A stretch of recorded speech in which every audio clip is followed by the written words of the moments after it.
Well, good morning, good afternoon. It is time for another episode of bLU Talks, Amplify Your Message. I am Coach Scotty, and I've got Laura with me this afternoon in your time zone. hmm How are things And I going? really want to put my pen back in my mouth to show everybody what we were doing behind Yes, the scenes, do it. because we do still remember the interviews that we've had before, and we try to implement some of these things as we're going. So we do Yes. some of the breathing techniques, we do some of the mindfulness, we do some of the pen Yeah. techniques where you say the tip of the tongue, the teeth, and the lips with your Yes. pen like at the tip of your teeth. So ready?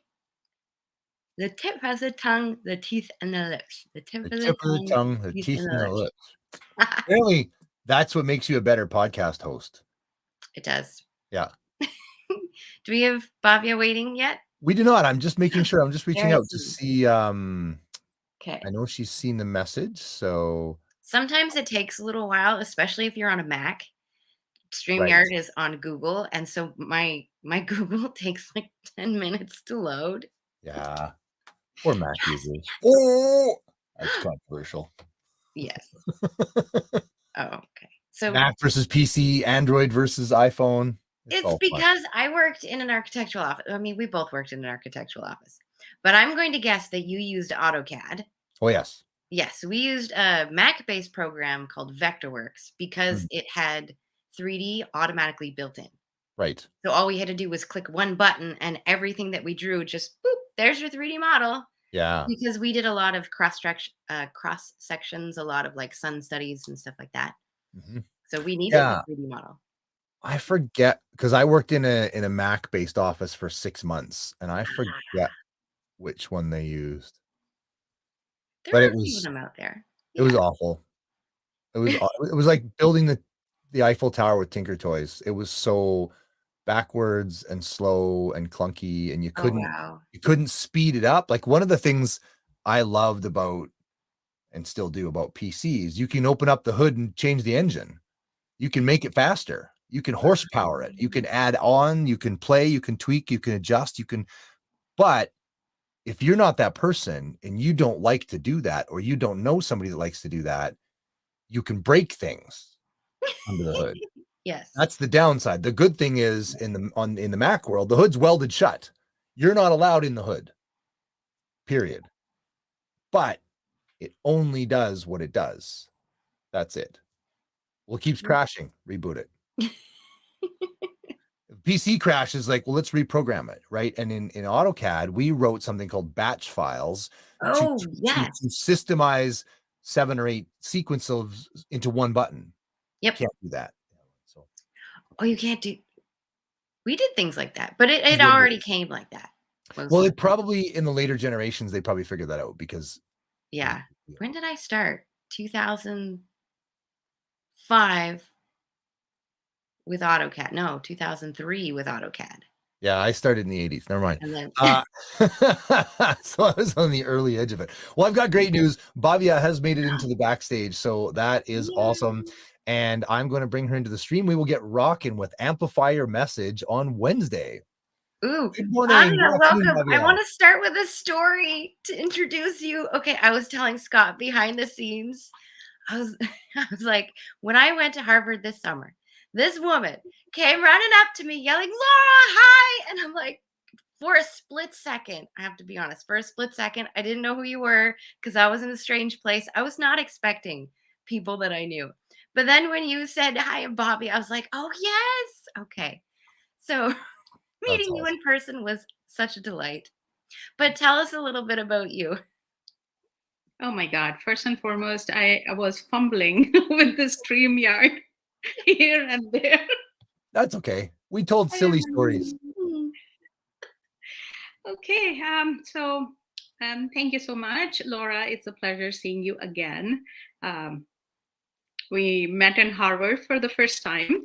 In And person. Scott, I have known you through bLU Talks now, Mhm. for, I would say, almost a year, because February is another 2 months away. So. Yes. Yes. Yeah, no, so thank you so much. It's a pleasure being here. And I don't know, what do you want me to start with, Laura? Ooh, okay. So the question that we started with yesterday, and people generally have a hard time with this, but that's what makes it fun, If there were 3 words to describe you that either you like or you would like other people to use to describe you, what would those 3 words be? Oh, that's thank you for putting me on the spot. And I love this, when I have to come up with spontaneous answers. So empowered, Ooh. reliable, Mm. and caring. These are the 3 words that come to mind. Aw. I feel all of those from you, so I'll just put check, check, check. Thank you. So then tell it, like, what is it that you do? So now that we know a little bit about who you are as a person, what do you do? Okay. So I don't believe in labels, but we are living in this world and we have to in the last couple of years it's more like, okay, who are you? What do you do? This has become more pronounced in the world and in the society. So I like to call myself a soulful empowerment coach. Ooh. And I also am business mentor for people. Now, it was not this way from the beginning. So I have been through my share of the ups and downs in life. And what I do is something that this is not something I have learned through books, or this is not something that is hearsay. I have lived my life like that. I have been in the pits. I have lived a life where I was completely disempowered. I have gone through abuse since childhood. It started with sexual abuse, and then the pattern continued. I was in, wow, I don't even know how old I was, but I was in grade 1 or 2 when the sexual abuse started. So I grew up thinking that there was something wrong with me. And I'm quite ancient. So this was not the time, when there was no internet. When I was a kid, TV also, we didn't have a TV at home. TV came when I was already a teenager. And initially, we didn't have a TV because it was like, you study and you don't get distracted by TV. So we were very innocent. We didn't know, what was going around in the world. Something very funny I would like to share. Once I asked my mom, where do children come from? That's And always I was a teenager still, but I didn't know. So I heard from my classmates that when a boy sits with a girl in class, you get pregnant. So oh wow. and I went to a co-ed school.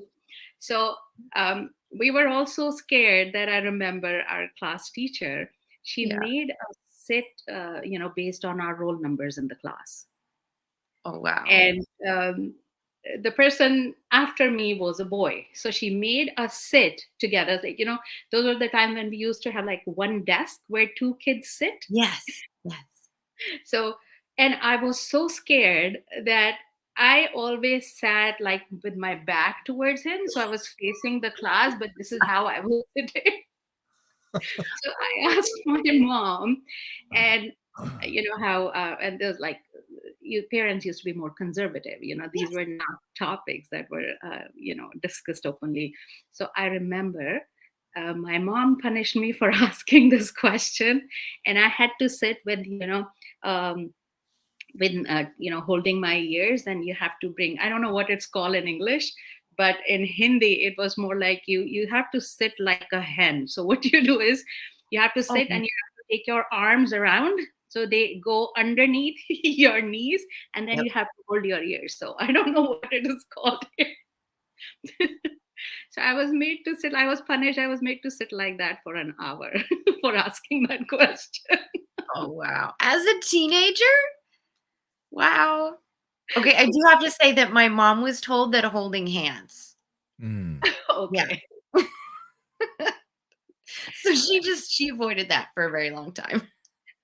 It's sad. Like, I mean, it's amazing how far we've come in a sense. You could argue in some places we've come too far, but it's sad. And I've known people that have had that sort of same stigma as parents where they refuse to even talk about anything sexual with their children.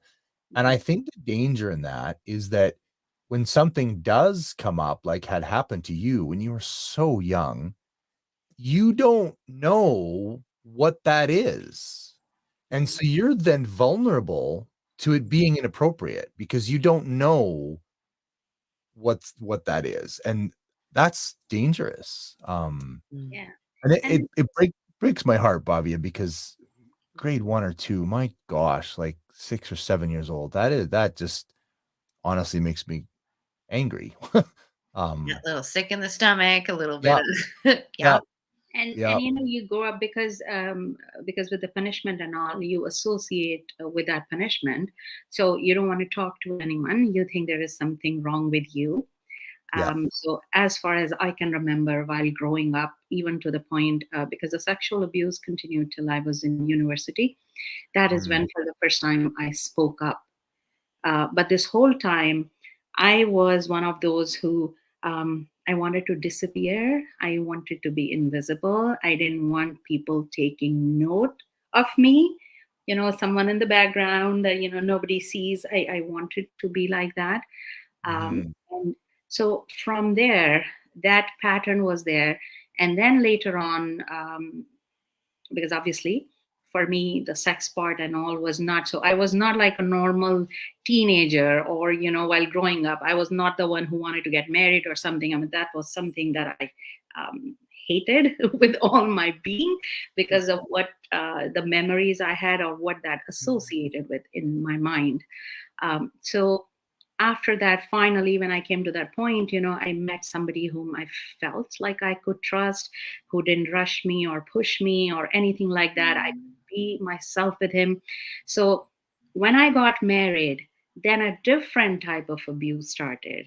So then it was more of verbal, emotional, which went on to become physical.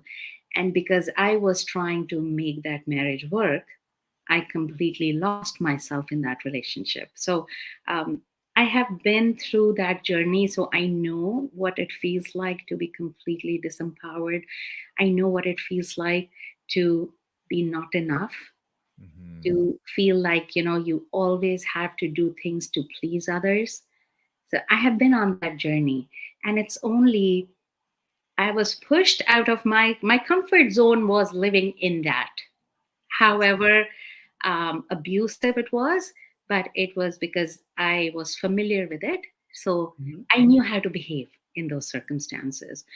It's only when that physical abuse became more to that. And I have to mention this thing: during all this time I was working, I was the breadwinner of the family. I was the one who was putting gas in my husband's car, while if he wanted to pick us up, he picked us up, dropped us off.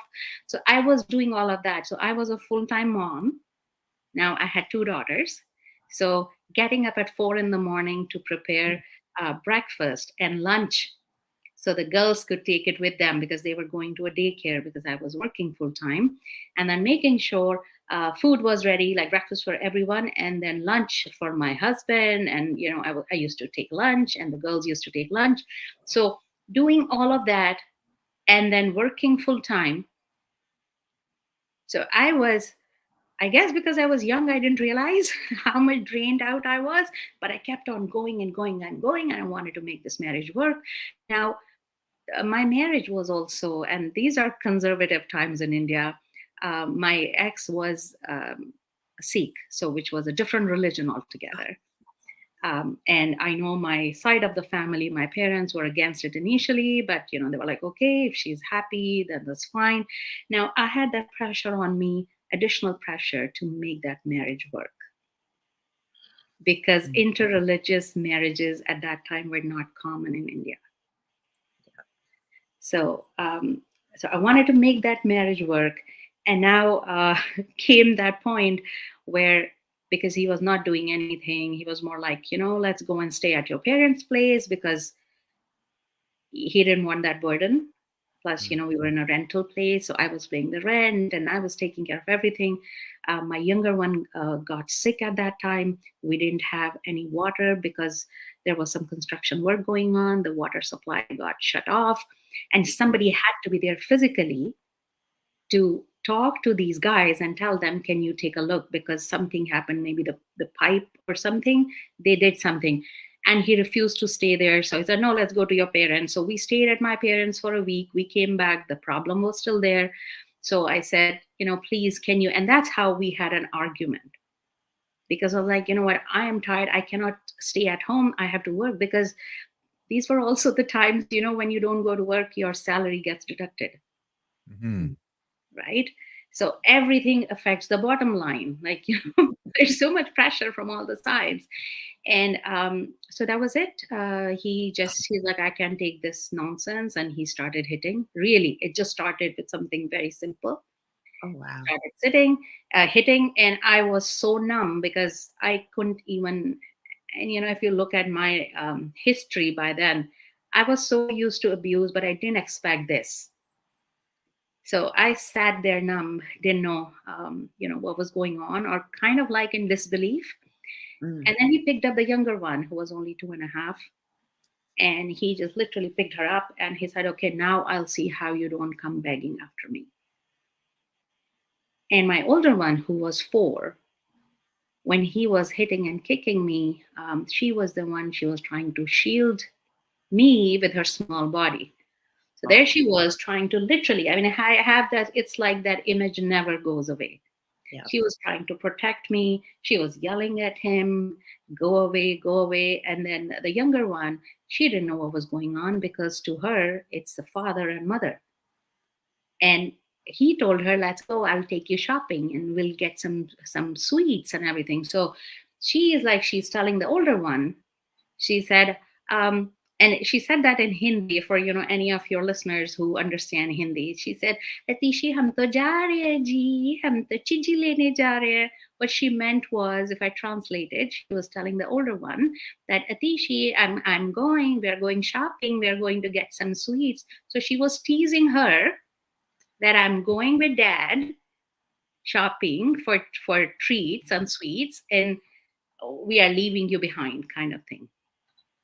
And the older one, so this is a 4 and a 2.5-year-old kid, conversation going on. The older one, she said, don't go. If you go, you won't be able to come back. So she had that much sense. Wow. Yeah. But he left, and she just sat there, and I was numb the whole time. I'm sure I didn't even feel pain where, he was kicking and slapping and all that was going on. I just sat there numb. I didn't feel any of the pain. And before he left, he called my mom, and he said, come and take her away, otherwise I'll kill her. So my mom panicked that I don't know what's going on. He's calling to say that he's going to kill my daughter. So she panicked. And then he just picked up the phone, threw it in the wall, and he left. So here I'm sitting, and even then, very numb, because it felt like, it didn't feel real. But it's only when my 4-year-old, she just came, she hugged me tight, and she said, don't worry, Mama, I'll take care of you. This really happened each and every. When I'm mentioning, obviously, it's like I'm telling you this in a couple of minutes, but this was like, I'm sure this drama was like an hour, 2 hour long. So this is what is left, the remnants of it in my memory. So I went through that. I really had to pick myself up, because I didn't even have time to grieve. I'm telling you very honestly. My mom came and she said, we're not leaving you here. What if he comes back and he creates a drama? And I was paying the rent. I said, doesn't matter. I'm paying the rent, so he cannot throw me out. She said, but what if he comes at night and he creates a scene and the neighbors hear it? It'll be like a big drama for everyone. So she said, no, we're not leaving you behind. You're coming home. So she took me and my older one, Yatishi. We went with my mom, and my dad was there. And I remember he passed in 2016. He was my pillar of strength. He didn't ask anything, no word spoken. The minute I got off the car, he was there at the gate with his arms stretched wide open. Aww. And he just hugged me. No words, no verbal exchange. And my room was ready. So at night, my older one, She slept next to me. She hugged me very tight. She said, "Don't worry about it. I will never leave you." Aw, that's so sweet. What From happened to the 2-year-old? which he took her. And the next day in the morning, when I got up and I realized, oh my God, there's like, I didn't want the two sisters separated. Mm. And I started calling him.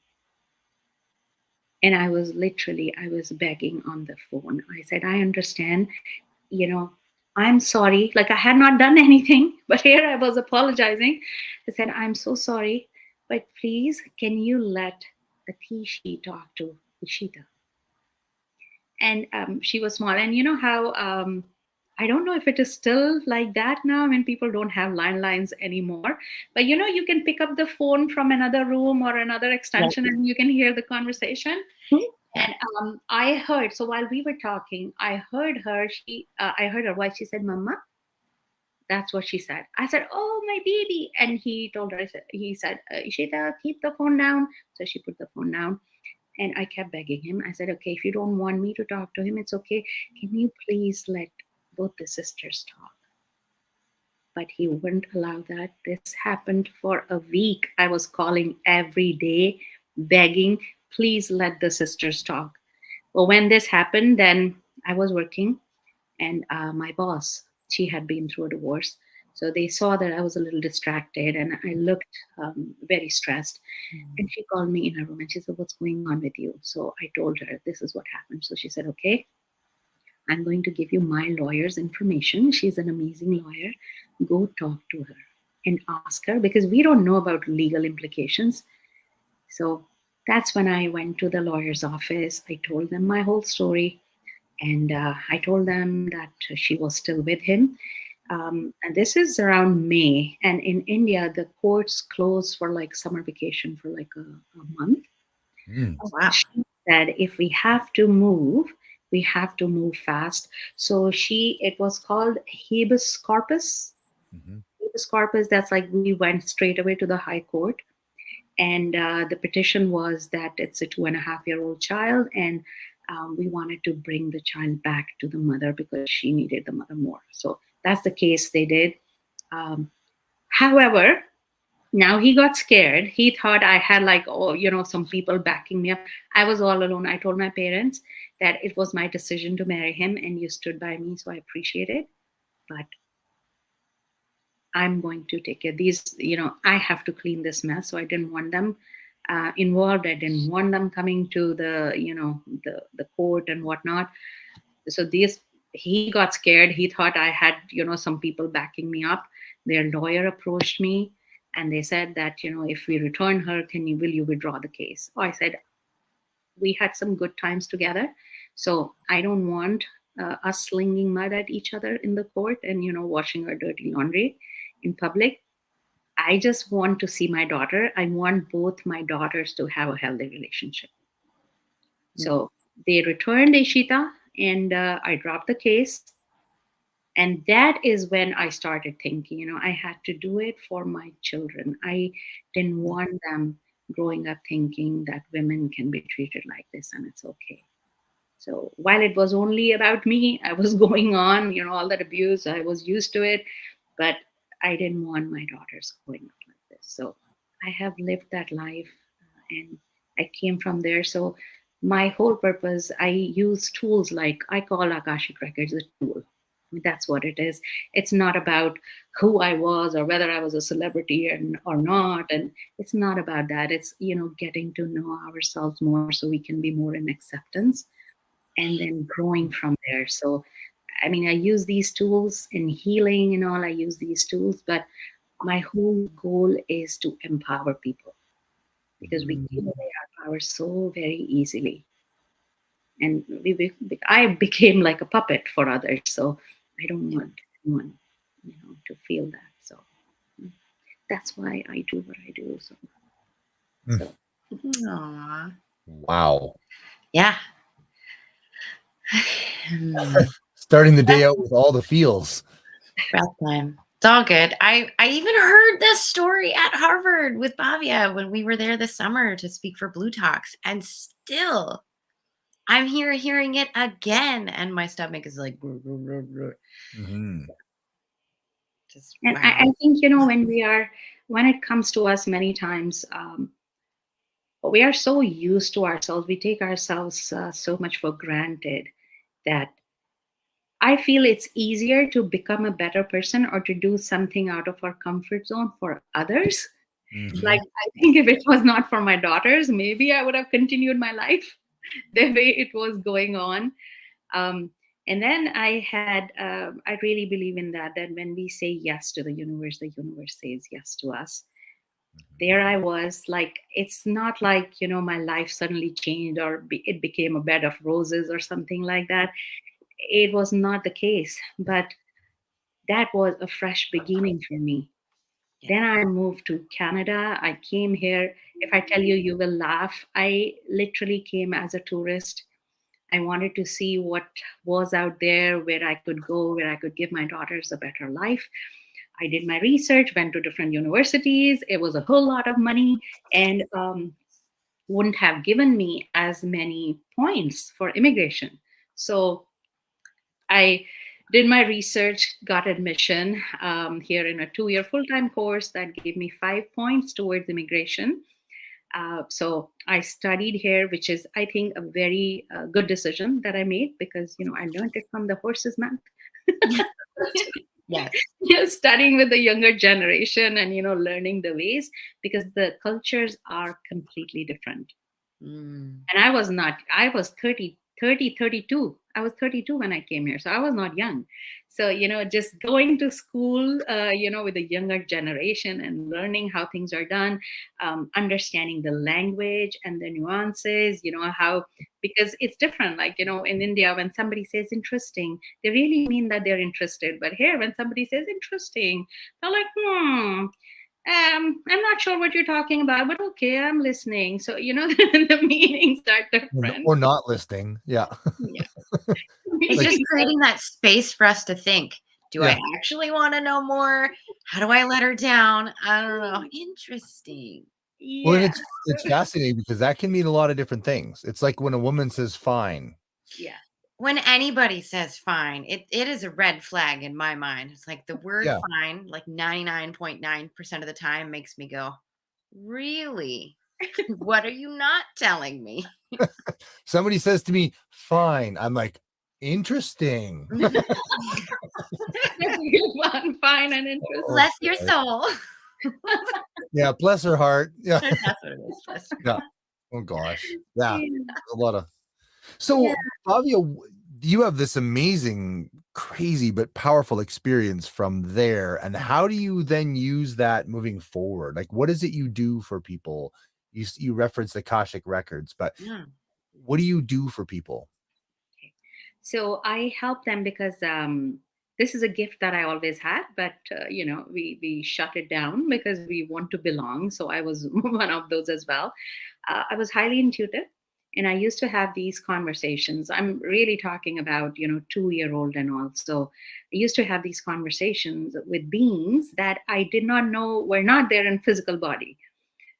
So thankfully, my father was very encouraging. I used to share these stories with him, and these were the likes of which I had not heard about in those times, and we didn't have any social media or internet and all that, obviously. So beings like Ram Krishna Paramhans, like these are, if you're familiar with them, these are like spiritual beings or ascended masters, whatever you want to call them. They lived, but they were far gone when I was born.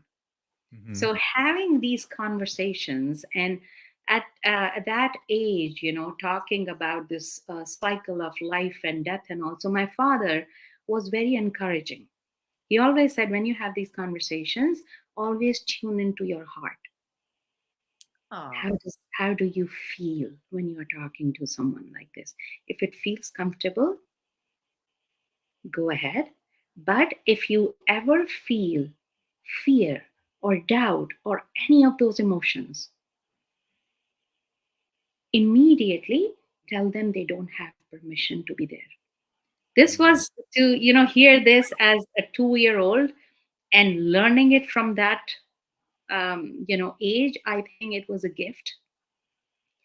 But as I grew up, and as after going through these experiences, I have tried to commit suicide during that married phase of my life, where I was thinking my younger one was not yet born.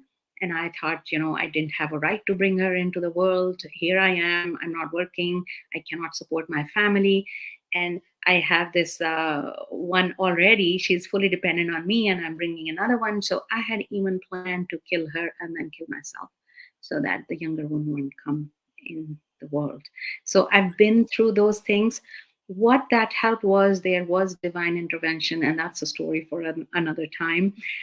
There was divine intervention where I was literally taken on a path and shown what lied ahead in the future and what my purpose was, why I was there. So that somehow gave me that help, that courage, hope to continue. So it's not, I mean, the divorce and everything happened way later on, as I told you, like as part of my story. But this is how I was able to hang on to that hope that I'm here for another reason. And I'm not here for suffering. This suffering is only what it sees, it's an illusion. So I can't kind of learn to find the light in that. How I help people is because I'm able to see all of these things. So when I do readings for people or when I do workshops for people, I don't want people to use me as a crutch. Yes. It's more to open up their senses towards all of this so they can take charge of their life. So I gently guide them. And so in their personal journey, so people come for sessions, and workshops is where I teach people how to access their records. And obviously, there are some attunements and all those also involved. I work from really a place of surrender. And the meditations and all of that, I don't have any script or anything. I literally tune into the records and I am guiding people as I'm being shown, whatever I'm being shown. And people have amazing experiences. So that's my part of guiding in this. And coming from, because I did work in the corporate world, so I come from, I used to be a flight attendant in those times where becoming a flight attendant was very difficult, believe me. They used to check everything. You shouldn't have any marks on your skin and all of that stuff. Really, they were very strict. And you had to be a certain proportion, you had to be a certain height and a certain weight. They were very strict. So I became a flight attendant, and then from there I went into hotel industry. So I worked, and I used to do theater as well.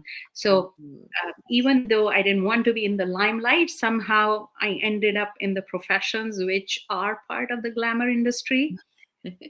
And even though I was there, and creativity and expressing myself, so theater I felt very at home with, and I did some street plays and theater where there was a cause. Yes. So some social themes and also that portrayed that. So I was doing that, but in my jobs, in hotels it was a sales job. I was a business travel manager. So thinking of myself as a salesperson, I can't even think about it. But it was more of I could feel what people were looking for, and I could, I could be in their shoes if that makes any sense. So I knew what they wanted, so I was able to guide them, and somehow I ended up doing well in sales because the people were happy with what was going on. But deep inside, I always felt like an outsider. So that is where I slowly and gently went back into this work. I used to do it for free while I still had my job that was paying. I used to put up booths. I did whole life expos and all. I just used to, do readings for people and help people that way. I was very happy. So if you ask me, Bhavya, if there's one word, who are you? The only thing that came to me was love. Aw, that's why I do this. Yeah. So coming from there and being able to guide and help people because I know what they are going through. And again, I'm not here to be a crutch. I'm here to give you back your power. I'm just here to show you how to take back your power. That is how I help people on a personal level. On a business level, I help people align with the soul of their business. Ooh. So we are many times we are doing things. So when we are in a business, we are doing things because that's something that we are good at. We never think of the business as a separate entity in itself. But what if the business is a separate entity and it, like us, has a purpose? It's here to serve a purpose. And what if we embody what the business wants us to be? Because we are just the cheerleaders for that business. The business has its own plan, its own purpose. And once we do that, the business starts attracting the people that it has contracts with. Ah. So that is what I help people do. Because I lived on that, I have lived on both the sides, so I know where the challenges are. So, I mean, that's my Well, little contribution to the world. it's a big contribution. It's an interesting thing that, and I'm curious, how did Akashic Records, how was that received in your world? If you came from a religious family, like how is Akashic Records perceived? And it's funny, I never really heard of Akashic Records. I didn't know anything about them. And then I got into the Blue Talks world with Corey Poirier and all these amazing people, started meeting amazing speakers. Um, and now it seems like everybody does Akashic Records. No, it doesn't. But like, I think I personally know 6 people now that do Akashic Records, and I work with Yeah. Rosalind Fung as one of my coaches, and she does Akashic Records. And um, you know, it's fascinating. And so I'm curious how that was received by your family, by your world, because I don't think that's very traditional. It's very interesting, Scott, because Akash is a Sanskrit word. Okay. I come from, so I was born in a Hindu Brahmin family, and I'm Mhm. mentioning the caste here because, the scriptures and all, it's a part of the culture. So it's not something new. While growing up, Sanskrit is a language I learned till grade 12. Oh, wow. Oh. So Akasha comes from Sanskrit. Akash means sky, ether. And in India, you will have the Indian names. People have, people name their children like boys, Akash. Mhm. Yep. So it is from that culture. So it was not new. And Okay. interestingly, like Akashic records, there is a mention of Akashic records in all the different religions. Could be like the Book of Life, or it could be called something else, not necessarily Akashic records. But interestingly, this is also a part of the Hindu culture, that when somebody dies, Yamaraj, he is the god of death, so he comes to take away the soul. So this is, I'm adding the story part of it, but this is Yeah. something that is completely believed in the Hindu culture in India. So Yamaraj is the god who comes to take the soul. That okay, now your journey on earth has ended, so you need to come. And when he does that, he has his assistant Chitragupt. So Chitragupt is the guy who maintains the book of records. Mm. Ah. So when Yamaraj is there, before taking the soul away and before deciding whether the soul is going to heaven or hell, he consults Chitragupt. He actually asks Chitragupt, can you take a look at the book and tell me what is the karmic balance for this soul? Mm. What this soul has created? Is it good karma or bad karma? So Chitragupt, the book that Chitragupt has, it is said to be a book where um, he opens a page and the writings appear. So it's not something that if you get a hold of Chitragupta's book, you can read it, page to page and say, okay, so this person is bad, this person is good. You can. It's like you cannot see anything, but when he opens the page, the writing appears. So based on what the soul has done, or the karmic thing, whatever he or she, the soul has created. Based on that, then Chitragupta tells Yamaraj where the soul should go, and that's where the soul is sent. So this was not a new concept for me, but I just did not know that this is something that could be accessed. Mm-hmm. So something beautiful happened. I used to do, because for me, everything opened full on with, so I like to call Reiki as a step in the door. And I know people have continued with Reiki, but once I became the Reiki master teacher, and I'm mentioning this because now it's a common thing, but I'm talking about 30 years ago.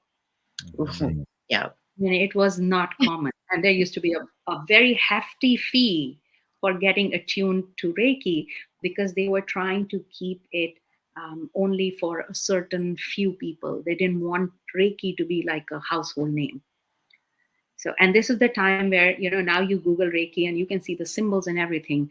But those times, the symbols were not available anywhere. When I learned Reiki, we had to make the symbols from our third eye. Okay. Not right or anything. So that's why I'm saying things have come a long way from that. So Reiki kind of opened up everything for me so I could get into it again. And I was amazed. People started coming to me and asking, can you teach us Akashic Records? And I looked blank at them. I thought, I have no clue how to do that. But that was, again, it was a preparation for something. I was literally sitting in my backyard when this prayer got downloaded, and I had no clue what it was. It just felt very nice. I was like transported to this beautiful place. I was just writing. It was flowing. I was not putting my mind to it. And then I read this, and the people who heard it, they felt like they were transported. They felt like they were in clouds and something was going on. I had no idea these were the prayers that were being downloaded for Akashic Records. And once this was done, then people started coming, like from, I used to do it for free. My weekends used to be jam packed with this. At night, like from India, and people who had relatives somewhere else, I used to get calls at like 12 at night, 2 in the morning, and people asking, oh, can you please help me? I used to be happy to do that. So this was not really new. It just, I was not completely honed into it from the beginning. So when I started doing it, it was like, okay, I was shown that this was my path. And if you remember, when I was thinking of suicide and all, at that time, I was shown something. So it completely aligned with it. And I just surrendered, and, I just started being, instead of, doing this and doing that, or what do I need to do? Instead of that, it was more of being. And here we are. Here we are. So then, Bhavya, how do people get a hold of you? How do they get to know you a little bit better? Okay, so I am on social media. So Bhavya Gaur, that is the name I have for Facebook, and I'm on LinkedIn as well. Same name, Bhavya Gaur, but I think if I give the website, it will be easier for people to connect. Kindred Souls Academy, that's the name. And interestingly, this is the name as was given to me. So this has a little bit of, some spice to it, because it's Kindred, Kindred, and the Souls has a ZS in it. So it's not SOULS, it's SOULZ or ZS.com. And this was given as is. I had no clue when it was given to me. And I thought, I don't even know if I'll get a domain name or something like this. This will confuse people. But that was what was given. And here it is. So many years later on. So nice. Yeah. I'm just adding it to the feed. Oh, yes. Thank you, Scott. So KINDREDSOULZ.com. ZS. ZS. Thank you. There's an X. I was like, I'm pretty sure I had that wrong. KZS. Okay, good. All right. Yeah, and it was so you had to take all the domain names with the SZ, ZS, everything, because in case people, type it wrong, then it still leads to kindredsouls.com. Oh, yes. Yes. Oh, yes. Yeah, I've done that before too, where you build a website, but then you also pay for the one that's spelled wrong 3 different ways. Yeah. It still goes to the right spot. Yeah. Yeah. Yeah. That's amazing, Bhavya. It's been wonderful to hear your story. In a Mm-hmm. sense, I will admit there was a part where I was mad and I wanted to go find your husband and punch him in the nose. But apart from that, it was good. Powerful, powerful stuff. And I know you bring so much to the table, like not only your experience as a young woman and a young mother, but also then you were really major in the corporate world and you've really learned to integrate so many different pieces and then pulling in the Akashic records. Like you're a force to be reckoned with and a powerful coach. So um it's been wonderful to have some time with you today. Thank you so much for having me. I mean, it's, however many people I'm meant to, reach. And if I could contribute, if I could be just a minuscule, link in their journey, I have lived my life. My purpose has been fulfilled. So Thank you for all you do. Amazing. thank Thank you, Bhavya. I look forward to our next meeting. you so much. I love you guys. I love Corey. I love Blue Talks. I love the whole family. So mwah, Absolutely. big love to all of you. Cheers to making the world better. Bye. There we go. Bye. We can do all of this together. Okay. Yes. Thank you. Bye. Bye-bye. Oh, that was amazing. It's funny. When I started working with Rosalind, who does Akashic Records similar to Bhavya, one of the things she had me do was write an apology letter to my business, as if my business was a person. And I thought, okay, well, this seems a little strange, but I'll do it. And the changes after that were profound, not only in my attitude, but just things started to flow and improve and increase. And it's interesting how we give so much energy to our business, but I think sometimes we don't realize it's like a personality. Yeah. Yeah.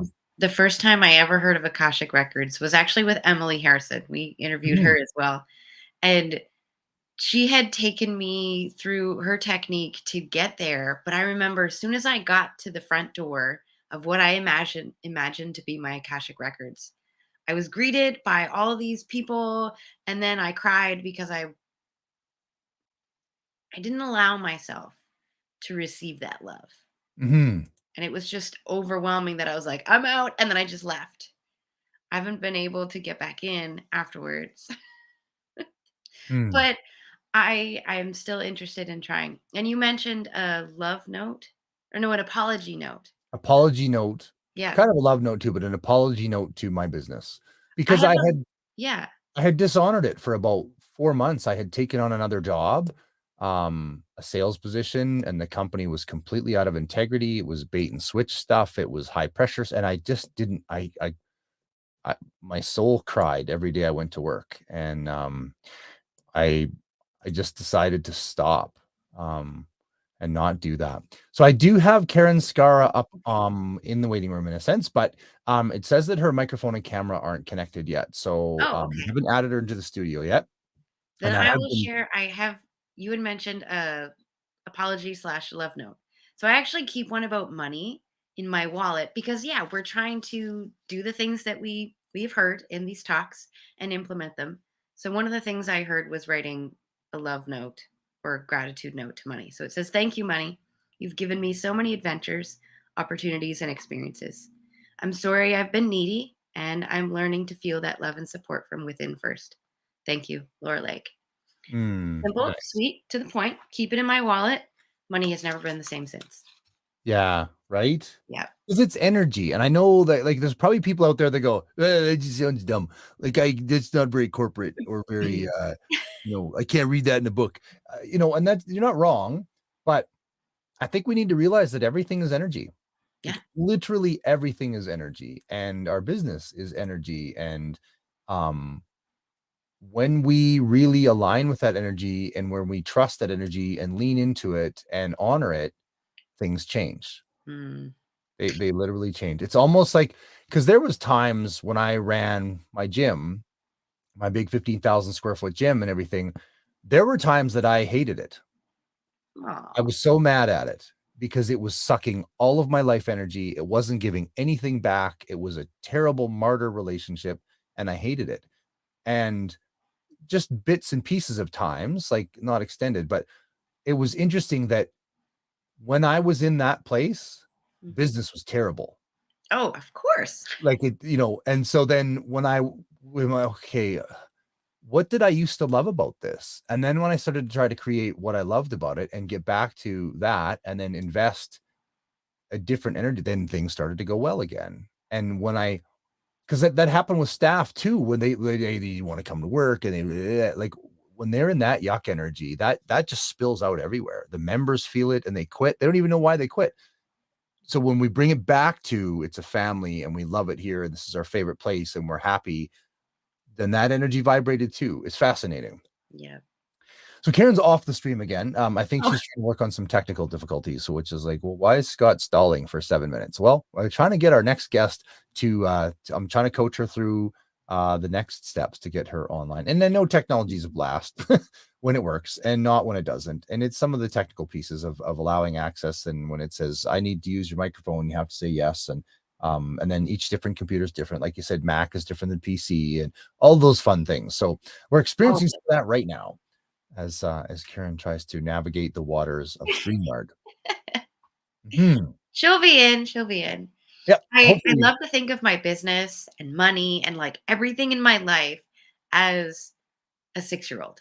Mm, And why 6? Because 6 is that age where they know enough to kind of know what's next, but they're also still very raw with their emotions. They're just like, mm, I want this. Why mhm. can't I have this? And so they don't take any bullshit. Yeah, So it's so very if I'm thinking, simplified. yeah, so if I'm thinking of my business, if my business was a healthy 6-year-old, what would make them happy? What would get them excited? What would make them want to play with me? What Mhm, would make my business excited to ask me to come play, to ask other people to come play? Same thing with money. What does money want to do with its time? How does it want to have that enjoyment, that appreciation, that gratitude? And so when I'm thinking of it that way, I get rid of all the extra fluff. I get mhm, down to the raw needs and just go from that point of joy. Because if I do come at it from anything else but like love or above, that's the quote, you can feel it just as you said. mhm. We see those deeper emotions and you automatically curl. Like if you are afraid, if you're scared, if you're guilty, are you going to be taking up space? No, you shrink. And so Mhm. when you shrink, there's no room for any of the goodness to come in. Expansion feels scary. And just like that 6-year-old, if you try to negatively force and Oh, harshly, there's not gonna happen well. You might succeed in the short-term task of eat your vegetables or whatever it is, but it's not gonna come from a it's not and it's not gonna be continued ever again past that point. You're gonna have to fight every time to succeed in this. But if you create a thing where that 6-year-old, whether it's your business, your life, or your marriage, or money, or anything, where you are in alignment and you mm, create where that 6-year-old wants what you want, then it's a synergy, and then it just happens. And I know that sounds pretty woo-woo, but there's a lot of truth to it. So I've just got a message from Karen here. yes, So she's having some challenges with the software. Let me just mute myself for a second, and I'm gonna see if I can connect with her, sure. and I'll be right. Yeah, I wonder she might need to send you a picture of her screen or you sent her a picture of your screen. So the thought that came to mind, and I know you're still listening, but maybe not participating, was this whole idea of the hustle. The conversation around the hustle tends to be this push style energy. Just get it done. Just take the action. Action. Action. Action. Get up at like 1 o'clock in the morning. Work until midnight. Sleep for 1 hour. I know this sounds crazy, but that's what it feels like, generally speaking, when we're talking about that hustle mindset. And so if we think of our business or our life or our relationships or money or whatever as that inner 6-year-old, and we're trying to push that inner 6-year-old, it's going to dig its heels in. And so this whole conversation about alignment and energy ties right into that. If we're hustling with that push style energy of just get it done, just power through it, it's going to get harder. Mm-hmm. But if we look at the hustle as more of the, I love this so much, I can't help but do it, that style energy, that playful, loving kind of stuff, then it's so much easier to get into the ease and flow of taking action, the ease and flow of getting results that we just naturally have it. And then it looks like it's easy or it looks like an overnight success when really it's just alignment. We talked about the Mm-hmm. shampoo aisle. I think it was Monday, Yeah. having all of these choices. Alignment just means we're not looking at 20,000 choices, we're looking at 20. Yeah. It doesn't have to be any more difficult than that. Yeah. And it's a different energy when you're fighting, your business Mm. doesn't run out of energy to fight you. Right? It's like I do endurance athletic events, and when I'm at the world championships in Ultraman and I'm swimming 10 kilometers in open ocean, if you fight the ocean, you're gonna lose every time. Oh, yeah. You can't fight the ocean. It's the same thing in Fortnite. If you try to swim the opposite direction, it slows you down. Yeah.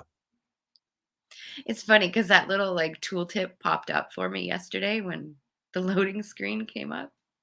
It's like, Yeah. "Just so you know, when you swim, with the current, you go faster." Same thing in life. If you're swimming with alignment, with joy, Mhm. with your passion, with your experience, it gets easier. Mhm. I'm just gonna get back to Karen here. She's having Oh, some yeah. struggles with her browser not allowing the software, to access her mic and stuff. So just give It me a looks like second. she's on her phone, though. Can you even access the StreamYard on your phone? I think you can. Maybe? Might need a kabooper. Computer. Oh, no. It's all good. So, let's see. Let's do some recaps since we have some time. I'm going to go back through my notes. Though I've been so excited sometimes that I forgot to take notes. So I'm going to try to do this from memory. We're going to see. So Monday we were talking to Brad and Bettina and Diliana, and I don't even know which day this was anymore. Was it Rich? Rich was on day one. Yeah. So Brad was the Empowerography podcast about empowering women. Yes. Put my notes up here. Sharing Mhm. messages through stories. And he used to be a boudoir photographer, which of course piqued my interest because I went through that same story as he was talking about with his clients, where having such a vulnerable shoot like that Mm. allows you to grow as a person, and that growth, you never know where it's going to take you. So then he wants that relentless drive, just as you were saying in your mindset video on Monday, which I thought was hilarious. I am loving your mindset videos. Aw, thanks. Yeah, so much. And then we had Rich, which I already knew Rich from before. Mm. And it was just great to have, I was going to say a one on one conversation, 2-on-1 conversation with Rich, because I got to learn a little bit more about the why behind your business. Mhm. Usually, when we're in a networking event or you see them on social media, it's just, here's what I do, which is great. It's cool. But I love hearing the why, Mhm. because that makes me connect on a level that even if I don't care about getting fit, or I don't care about Akashic Records, or I don't care about PR and media and all that kind of stuff, I can relate to you on a different level and say, oh, because I know why you're doing this, but I do it differently, I'm still going to support you in the best way that I know how, because that means so much to me that I can't not do it. Right. And then we Mhm. had Bettina, where she actually took us through a breath work practice, which I really loved. Every time I tend to do breath work and I open my eyes, the world kind of gets brighter and sparkly. And it feels like I'm in the matrix where it's time slows down and I want to do this, right? That's what it feels like. Um, oh, yes. And we even rated ourselves on a scale of 1 to 10 how stressed we were. So if you haven't watched that, you haven't experienced that, go back to Mondays and rewatch Mondays. So then we ended the day with Dilyana, and she was talking about sleep and women's health and the menopause. I've had so many questions about that because since Bhavya had mentioned that there are some things that we just still don't really talk about, that whole hormonal journey for both women, men, everything, everyone, it's not really spoken about. And as someone who is getting into her late 30s, I kind of want to know. And where do I have that conversation? Where do I find information other than a Google search? Yeah. Well, and you think to Bhavya, this is way back before Google searches. So Oh, I know. I know. right? It's Yeah. interesting how that's shifted and adjusted in so many ways. Like there were so many things back in the day in the 60s and 70s and stuff that you just didn't talk about that. No. And I think there was a lot of fear from our parents because that's just how that was. You didn't talk about it. But Mhm. it's interesting nowadays. I think it's better that it is stuff you can talk about. And you can be safe to talk with all the different things. I know with our son, he is pretty confident about a lot of things. So it's a different world than it was when I was a kid, I'm sure, than you were a kid. Um, yeah, but those are all powerful lessons that we've learned from. And I think that's really the thing, is to learn from our lessons, right? Otherwise, we have to repeat them over and over and over and over again ad nauseum. I have so Karen is trying to access on her iPhone. So I have sent her a link on how to do the permissions on an iPhone. So that's part of that challenge. Like I said, uh, on an iPhone, the hood is welded shut. You're not allowed to play inside. On an Android, I can hotwire it, but so just trying to find out the ways through that. So hopefully we can get Karen on soon. But yeah, that was some powerful stuff on day one, and day two was really cool. Yesterday, talking with Tracy Valco, that really blew me away. Like as a mortgage broker, I thought, oh, this is gonna be a pretty stuffy white collar interview, and it was That's what I anything, thought too. As soon as she anything said but. mortgage, I was like, I can ask other questions.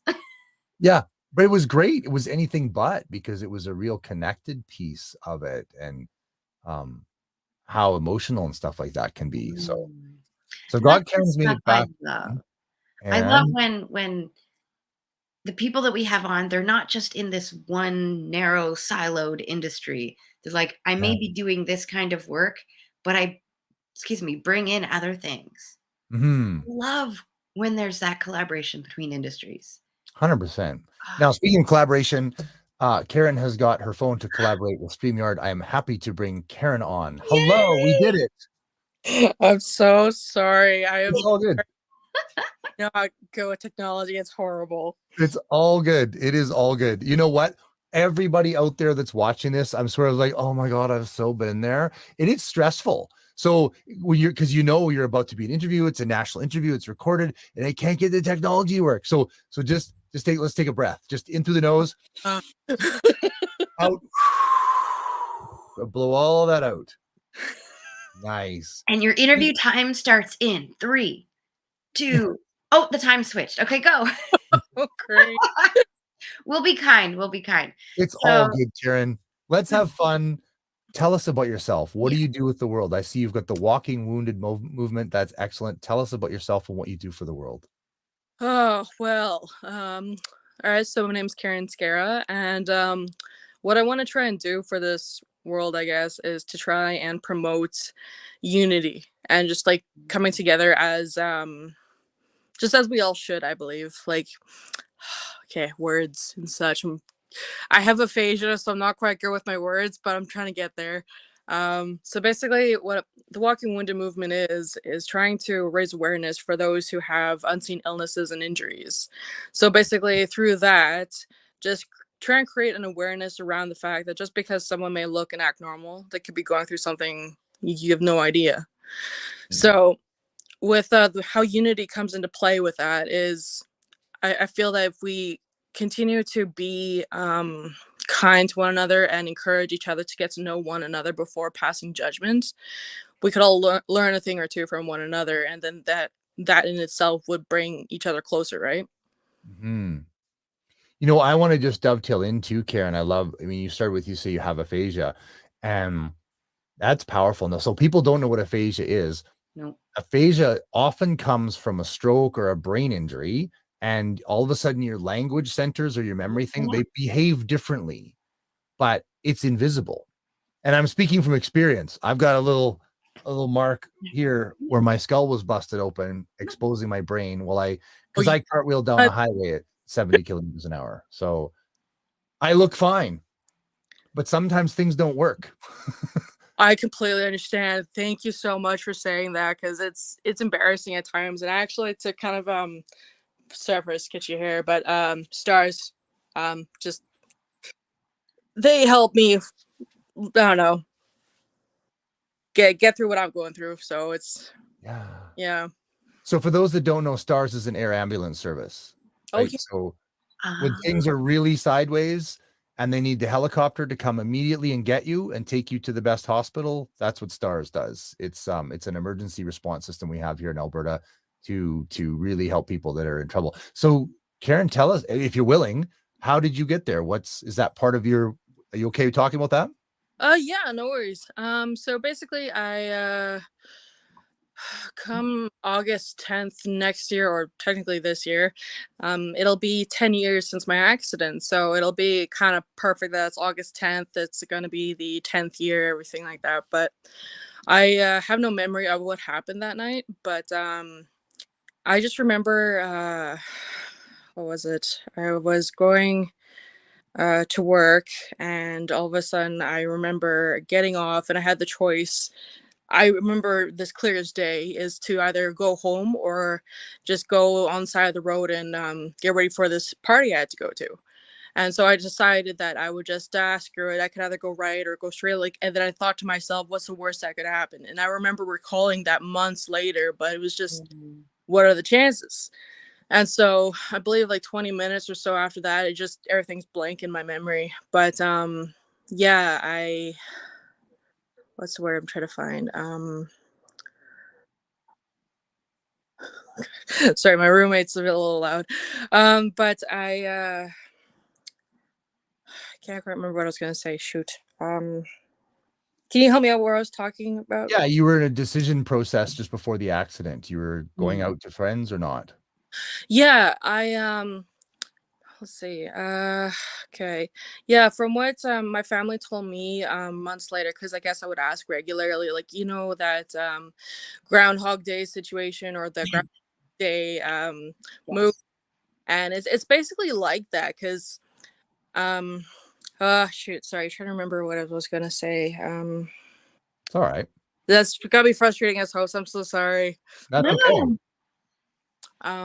This was me as a mom too. Like the first 6 months, I couldn't even remember the word "the." Like, I'm very familiar with the frustration.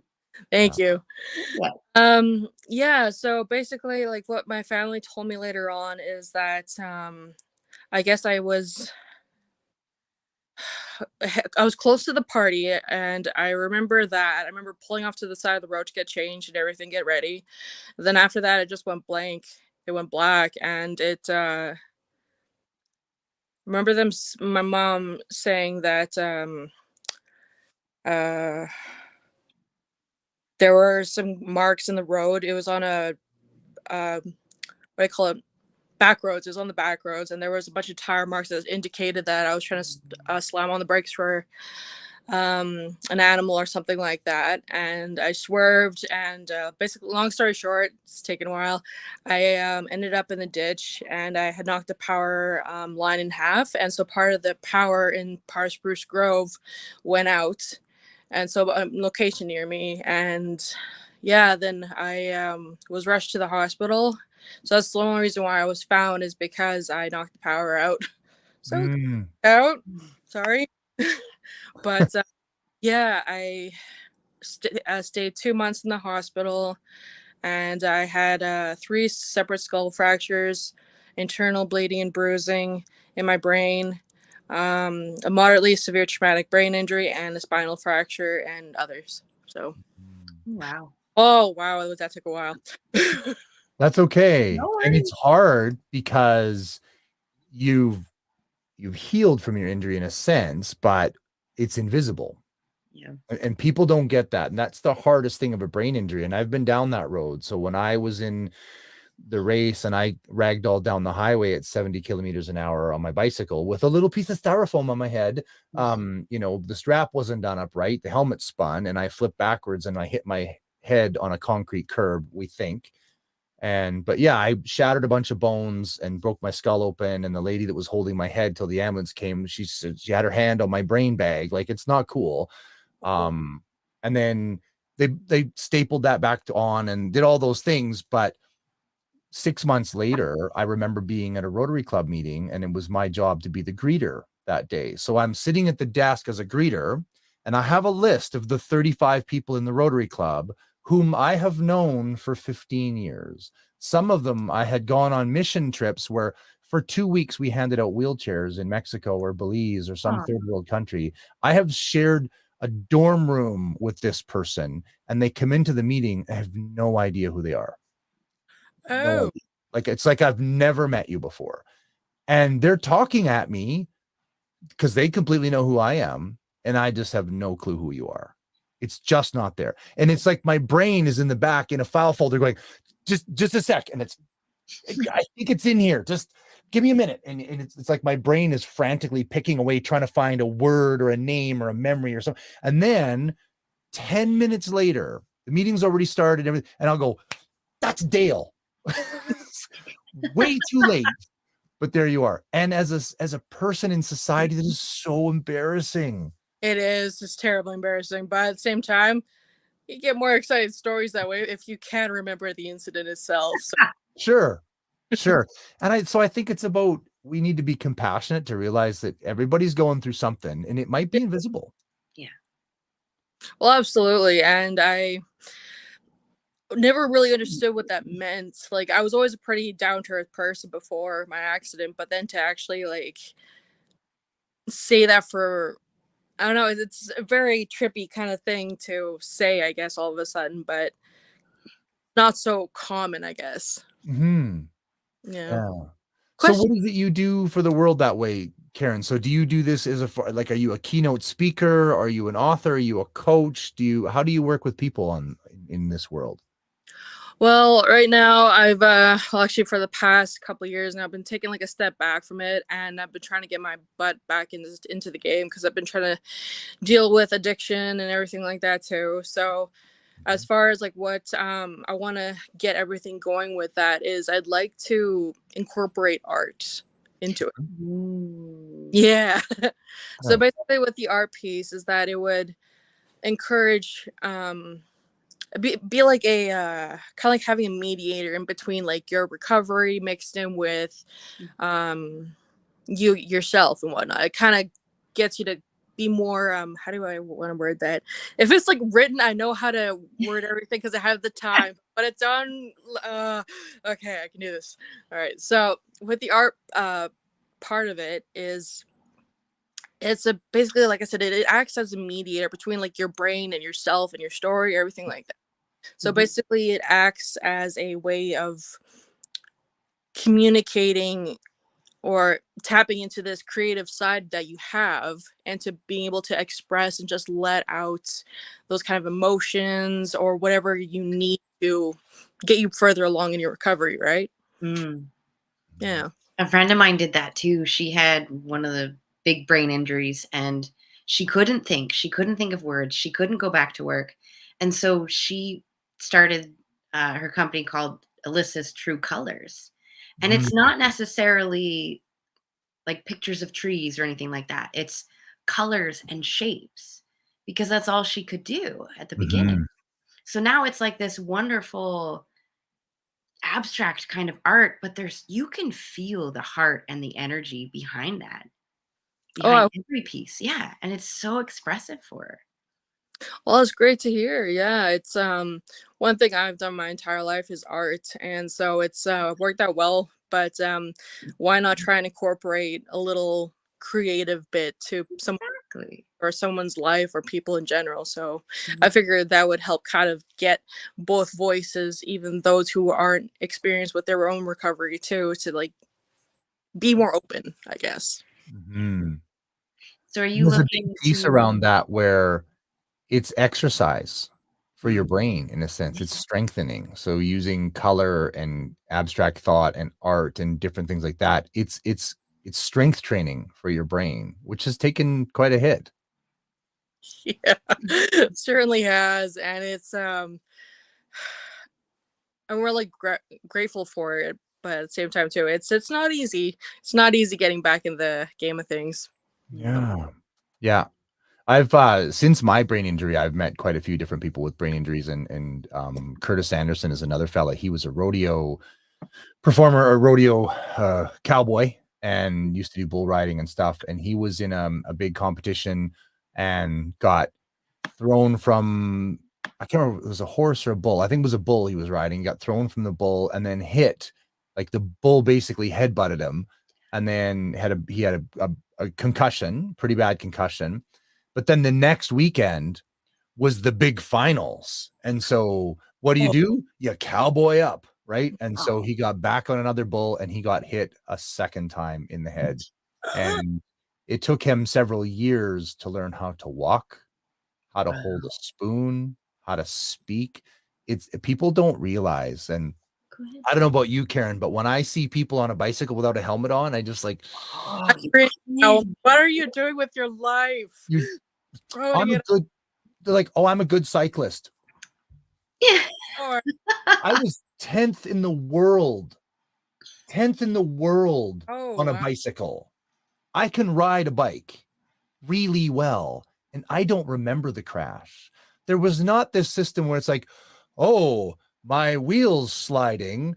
I think I'll just correct it and slow down and just gently come to a stop. That's not how it happens. It's just like, and then you wake up 3 days later in a hospital going, the hell did I get here? Oh, I know. It's so trippy when that happens. Frick. Like I keep referring it to as Groundhog Day situation, but it's just you get to have someone say like, "Oh, you look incredible. You look fine." I'm like, okay, it's just me. What do you stop looking at me? Yeah. Yeah. Sure. But, You Scott, I have a question for you. Yeah. I'm curious. Like, were you at all by chance at Glenrose Hospital? No, I've been there a couple times because I've had a family member there, but no, I was actually in a hospital in Hawaii at the World Championship. So I was in Honolulu at the brain trauma unit. I remember we were talking about you at Glenrose Hospital. So I was like, did I meet him? Or Oh, wow. Yeah. hard to remember. Crazy way to be famous. But, one of the things my neurologist said to me that really stuck with me, he said a brain injury is like taking a laptop computer that's on and running, and then as hard as you can, throw it on the ground, and then pick it up and reboot it and see what still works. And that's a brain injury. It's different every time. It's different for every person. You don't know what's changed, what's damaged. And like you said, that laptop might look fine, but inside it's not functioning. It's actually really poetic. I like that. Mhm. Or our phones, you think it just falls on the floor. It looks perfectly fine, and it is not. And then it doesn't work. Yeah. Related to a lab. Karen, one of the things that I utilized for my brain injury recovery was hyperbaric oxygen therapy. And I wonder if you've ever tried that. Oh, I was actually recommended that. Actually, my grandma, she was the one who researched it and found it for me. But because everything was just gone to pardon my language, but I'll just say crap. Yeah. You never know if she's gonna watch this. But I was recommended to that from her, and then after that, we were going to talk to some doctors about it. But because of how I've tried all these other methods, nothing seemed to work with my pain, with my just trying to get together my thoughts, everything like that, or be better cognitively again. And I was worried that something else would just like mess it all up. So I decided to say no to that because I was just so terrified. Yeah. I'm not a doctor by any stretch. I'm just a personal trainer, but I would say I highly recommend you check it out because what's cool about hyperbaric oxygen therapy, they put you in a cylinder, like you're in a bed, a hospital bed kind of thing that slides into a cylinder, and they close the door and they pressurize it. They pressurize it to the equivalent of 1 atmosphere, which would be in scuba diving, it'd be 33 feet below sea level under pressure, even though you're just laying in bed. But what's cool is at 1 atmosphere, you can breathe pure oxygen. And because on land, we breathe 21% oxygen. And if you get a little piece in your nose and they give you oxygen, you can go all the way up to 22%. But in pressure, you can breathe pure oxygen and your brain heals really fast. And they've had amazing results with people with brain injuries or strokes or concussions that are 30, 40, 50 years old, and they still have amazing recovery because as you lay there and breathe pure oxygen, your brain heals really fast. I did 3 months of hyperbaric oxygen. Really? Wow. And it changed my world. Oh crap! Went the wrong direction. It's There's not no too wrong late. direction. You still can. Yeah. And you went the direction you went. There's no wrong, but No.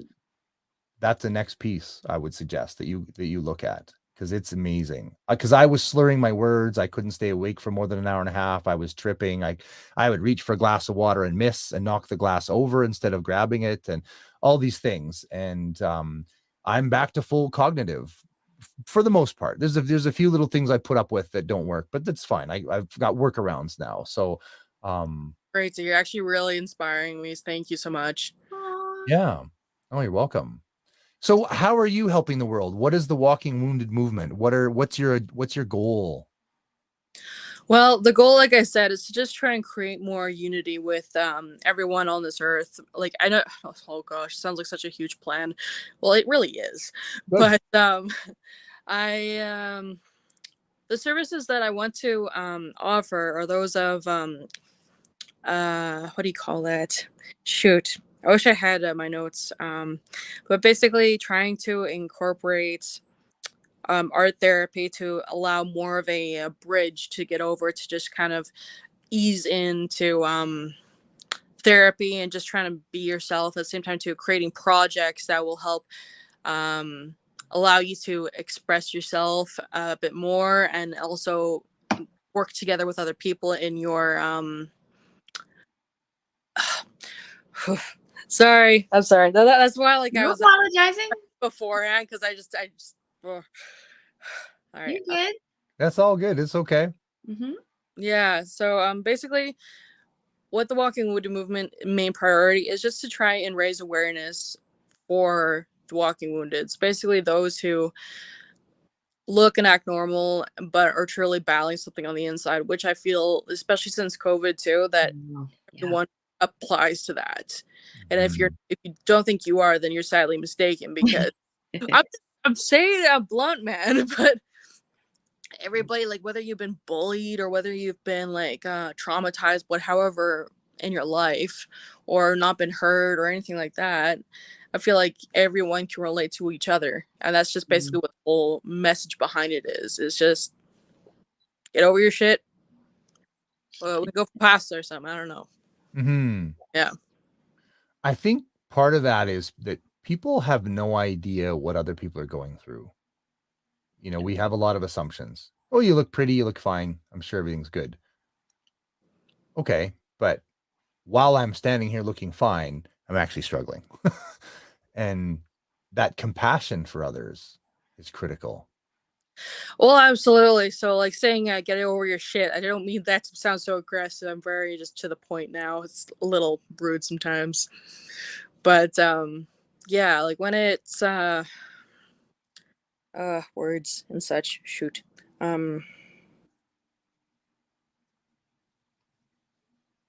crap. Can you help me out? Well, let's go to, so Karen, how do you work with people? Like, do you facilitate classes? Do you work with people online? What's your best way to help people through this? And how do you want this to work? Thank you. Okay, great. Yeah, I want to try and incorporate or bring out classes that will help bring out education for like this kind of awareness, and then through the art projects will be the awareness piece that will get out to the community, get people involved, and they would come back in to come to the Walking Wounded movement to try and have classes that will educate them, as well as services that will be by psychotherapists to try and what do you call it? Shoot, I can't remember the word, but basically, yeah, just their therapy involved, as well as mixing in art. I would say is the best way to sum it up. Nice. That's awesome. And do you have like a website or a way to connect with you, Karen, that you work with people, or is there a group that you work with? Yeah, just reach me up on Facebook. It's which one is it this today? Shoot, try to remember. Skarra's www@gmail.com, and that's spelled SKARRAS@gmail.com. And then it's also I have a Facebook page too that is I believe just the Walking Wounded movement, and it'll show a picture of me after recovery, and we'll actually get out of getting the hospital. And have you guys ever seen The Breakfast Club? Yes. Yes. Memorized it. Great answer. Okay. But yeah, where at the end you have Judd Nelson and whatnot, just like kind of going up in the air like and so that my mom, she purposely, because we had the entire time while I was in the hospital, to just reenact that kind of laugh. And so then that she took a picture of me beside some goalposts, so it was perfect. Yeah. Nice. That's But awesome.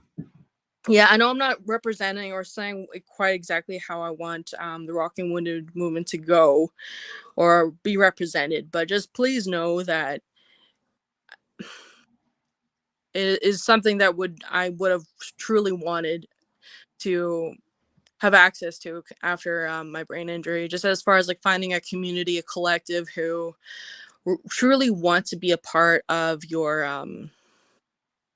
whatever trauma it is you've gone through, and how to better cope, better heal, and also just to find a sense of community and belonging, and just to really feel like you have a sense of creativity, you have all this purpose, and don't ever give up on yourself, kind of thing.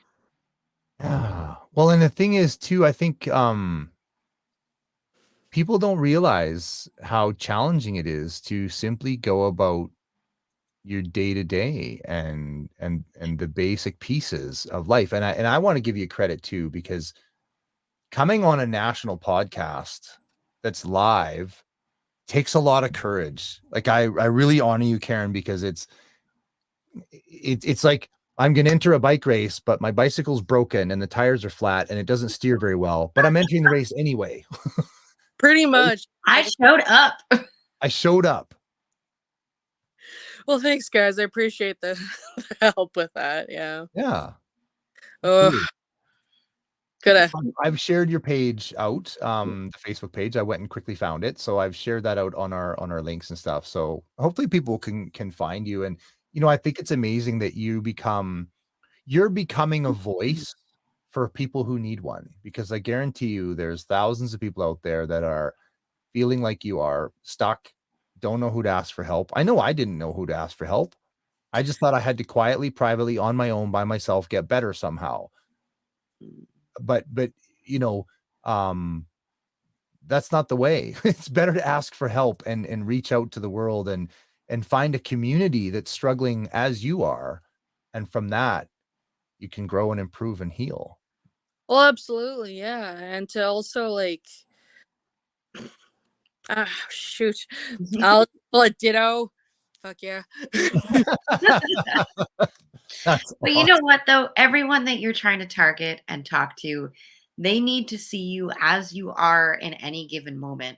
And if that means coming on late because you can't figure out technology, we've all been there. If that means not remembering words, we've all been there. Like, we may not be exactly where you are, but we understand the frustration and the emotions that come with that in our own lives. So we need to see you as you are. And I celebrate that. So thank you. It's perfect. It's perfect, Karen. It's perfect that you're being vulnerable enough to be seen in your struggle. Well, yeah, like Oh, I find there's a lot of authenticity that comes with it. You need to just be yourself and accept yourself for who you are. Otherwise, like, who's going to really accept you? So Yeah. Exactly. Yeah. The Yeah. world doesn't need more people pretending to be perfect. exactly. That's just not happening. It's not helping. No. It's not real, right? Perfect people aren't perfect. So Oh, I found this quote, not this quote, but I remember when I was actually in Glen Rose Hospital, one of my girlfriends, her name is Debbie. She's such an absolute sweetheart, but she said that it's progress, not perfection. yes, Yeah. that's right. Progress, not perfection, is one of my favorite things to say. And the other thing is forward is a pace. Ooh. It I doesn't like. matter how, just forward is a Yes. pace, right? No, I like that. I have quite a few quotes I live by too. My favorite one is by Gandhi, and it's "Be the change you want to see." Yeah. Yeah. Yeah. If only perfect painters painted, there would be no paintings, Oh, I don't even want to know what that looks like. right? Probably Yeah. all Yeah. Photoshop. Oh my.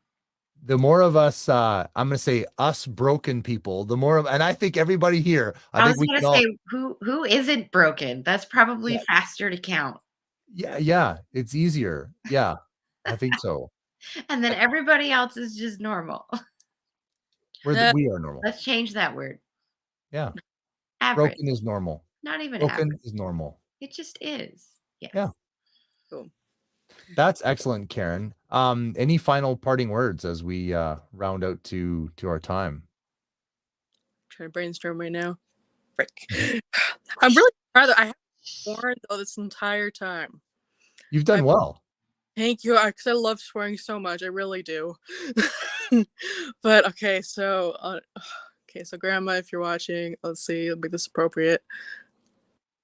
I don't know, just keep kicking ass, guys. Just screw whatever everybody else is saying. Just do you, and yeah, life will always follow. And if you have a positive mindset and work towards a positive mindset in life, you'll be surprised and amazed at whatever follows.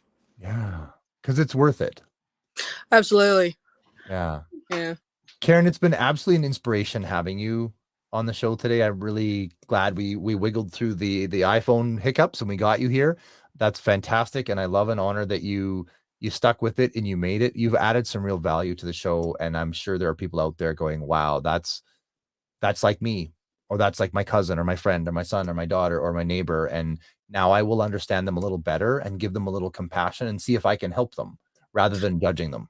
Well, absolutely, yeah. Because like on the outside, I look absolutely normal and fine, but when words come out, that's a different story. Yeah. Yeah. This has been amazing. We've got our next guest waiting, Karen. So I'm going to say farewell until the next time. Thank you so much for being here and showing up. Yes. Oh, and Yay. yeah, it's been an absolute pleasure, and I can't believe I actually get to be talking to you right now, Scott, and same thing with you, Laura. So Aw. Yeah. Thank you. Let's stay in touch. Bye. absolutely. Okay. Take care. Bye-bye. I don't like not being able to see backstage. I'm like, I don't know who's here. And I'm like It's checking okay. messages. We have our next guest here. He's made it in and it's awesome. That was a really powerful interview with Karen. That was powerful. I love that in the spite of her struggles, she made it through with all of the things against. And I think that's a big lesson for life. It's not perfect, but you keep going. Mm-hmm. Right? Yeah. Awesome. Well, I want to make sure that Woody gets all of his time. So hello, Alex Woody Woodrow. What's Hi. going on? What's going on, Scott? Hey, Laura. You made it. I made it. Yeah, I was, I moved into Eastern time zone from a Central time zone. So just when I thought I got everything under control, now I'm just, backtracking slightly. So I'm glad I made it a few minutes late, but thank you so much for having me. It's a pleasure and an honor to be here. And I love your festive attire, Laura. Oh, yeah. I got my earrings, my little tree earrings. Yeah. Alex, it's been I perfect. even did my ugly Christmas sweater on Monday. Yeah. I've thought about my Friday. I think I've got a shirt I might wear that's a little more fun, but I want to be very professional for Corey Poirier and Blue Talks Amplify Your Message. It's a very professional organization. I want to be professional. We'll do the interview like this. And then I can say that I am in my authentic version of me. all the time. So, first off, for those who don't know you, would you like to be called Alex or would you prefer to be called Woody? Um, in this moment, Woody's fine. Most people in my life honestly call me Woody. My family is apart from that, and they call me Alex, as well as a few friends in the spiritual community.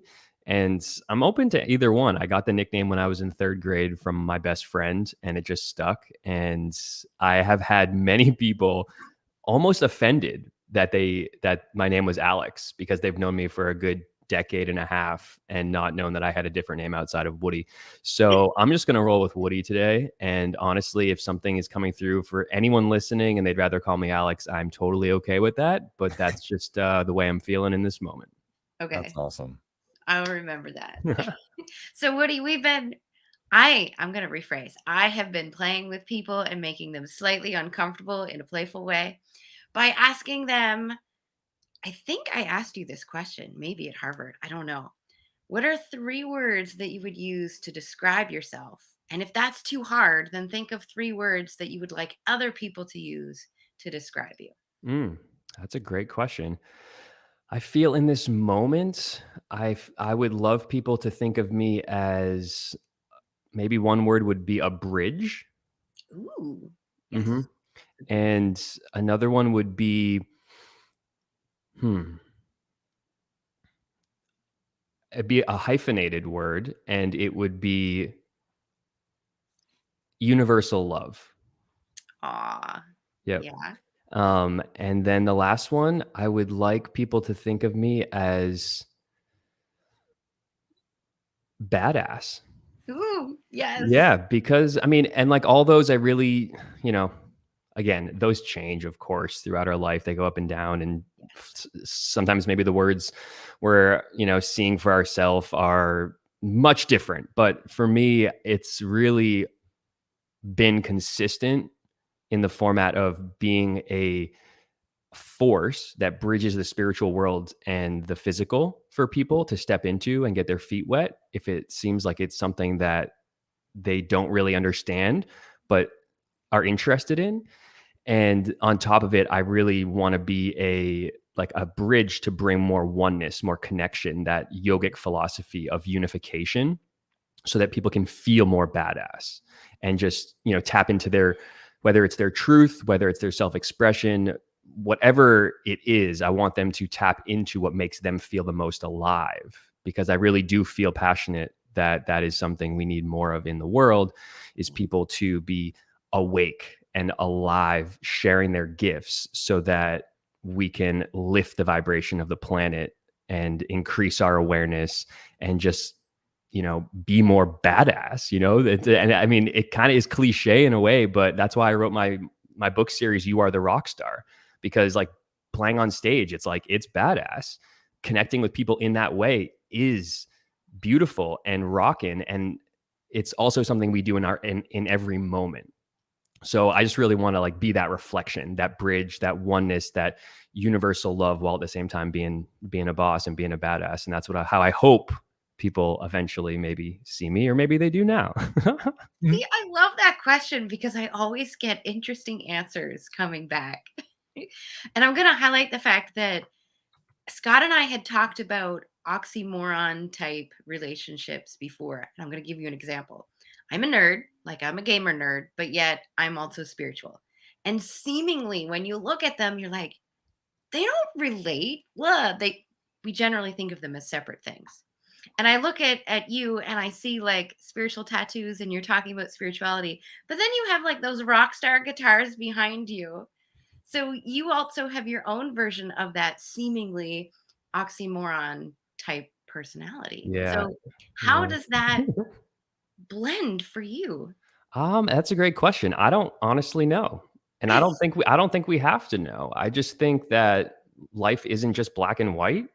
And throughout my life, I've always had to balance one thing with another one.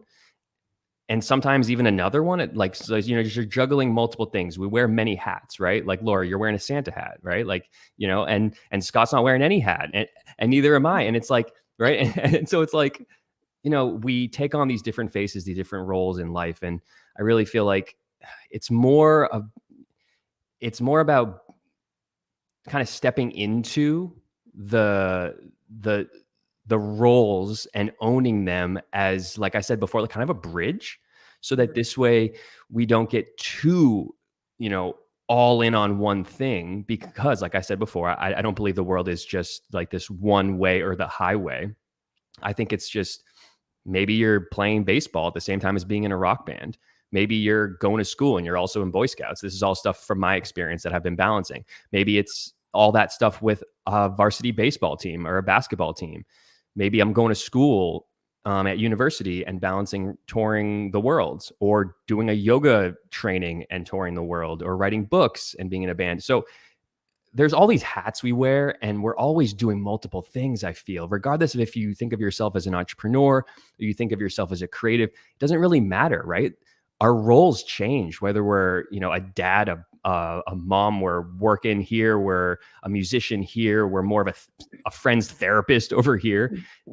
I think our job is just to explore and to see what feels most in alignment, and where we feel the most excited, so that this way we can show up more fully and make a more positive impact, not only in the world, but like more so with the people that we're connected with, because really that is the world, but it's on a micro kind of level. And we like to over stimulate, I think, from time to time, and think that we have to impact the world, when realistically, I think we just need to impact ourselves and the people that we're in direct contact with. So I don't know if that directly answers your question or not, but I feel like there's not really an answer to that. It's just learning how to not juggle to where we're giving our like half-ass attention one way and half-ass attention somewhere else. We go all in on one thing, while understanding that we have shifting roles in our life, and there's beauty in that, in the balance. And just like you switch from Santa to Mario, right? It's like, and that's how, and I thought it was appropriate. yeah, for sure. So I hope that, provides some reflection for anyone listening. I don't feel as though I'm like confidently putting my finger on, this is, what you do to balance things. Oh no. It's not a thing. It's not a thing. A balance is kind of an illusion. And I think we just learn more about ourselves when we try on the different roles. And that's important, to experiment, explore, be okay with failure, and just keep going, right? Just keep making progress, because that's going to create the feeling of happiness, so that this way, whatever hat we're wearing, we know that like natural juice we have inside of us, that like that rock star essence, it comes out regardless of whatever role we're playing. Yes. I'm a big fan of the word integration versus balance, because to me, balance is like a kid on a teeter-totter. It's this or that, right? And I'm a fan of integration. Like, you're a rock star who does yoga, and you're a rock star who's on stage, and you're a rock star who balances his checkbook, and you're like, I think you're integrating that who you are with all the roles we play and all the things we do and the seasons of life, because sometimes you're doing one thing more than the other. Now you're making me think of the song Seasons of Love. Okay. It makes me want to sing it. You had mentioned things that make you excited. So what are some of those things that make you excited? Great question. Presently, it's been creating and producing more music myself, which, I've spent 20 years playing in a band with fellow musicians, and I've still created on this side, of course, but I've never created in this format where it's legit just me, which sometimes, it's less brains, meaning there's less opinions, which can be good, but can also be detrimental, because more people that get together, we can create more quality stuff. But I'm really having fun exploring just me, and exploring what wants to come through strictly for me, with no rules. As you grow, and I think as you create a business that's successful, you start to develop these rules that are made up, and you think you have to operate by them. You have to, maintain an image. You have to maintain these things. And while that is true, I still feel like that is something that's fluctuating. And if you keep a stranglehold on what you think the business should look like, I think you cut yourself off from the possibilities of what you could expand into. So for me right now, I'm experimenting with those possibilities, and I don't know what they are, but I wrote some stuff that was more in alignment with me, stuff that people could listen to probably in more of a like yoga setting, a spiritual festival kind of vibe.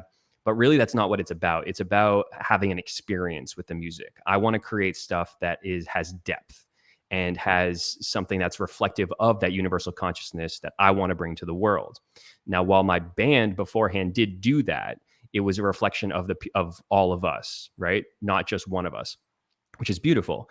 Now I'm tapping into more so like, while the rock is awesome and I always love that, that's not necessarily what my soul wants to create and share with the world. Yeah. As much as I enjoyed rocking out, flipping my guitar around my head on stage, jumping through the air, you know, I want to create stuff that people can listen to and feel empowered by outside of the rock space, more so in kind of a spiritual place, a self-reflective place, and also a badass place, like we said before.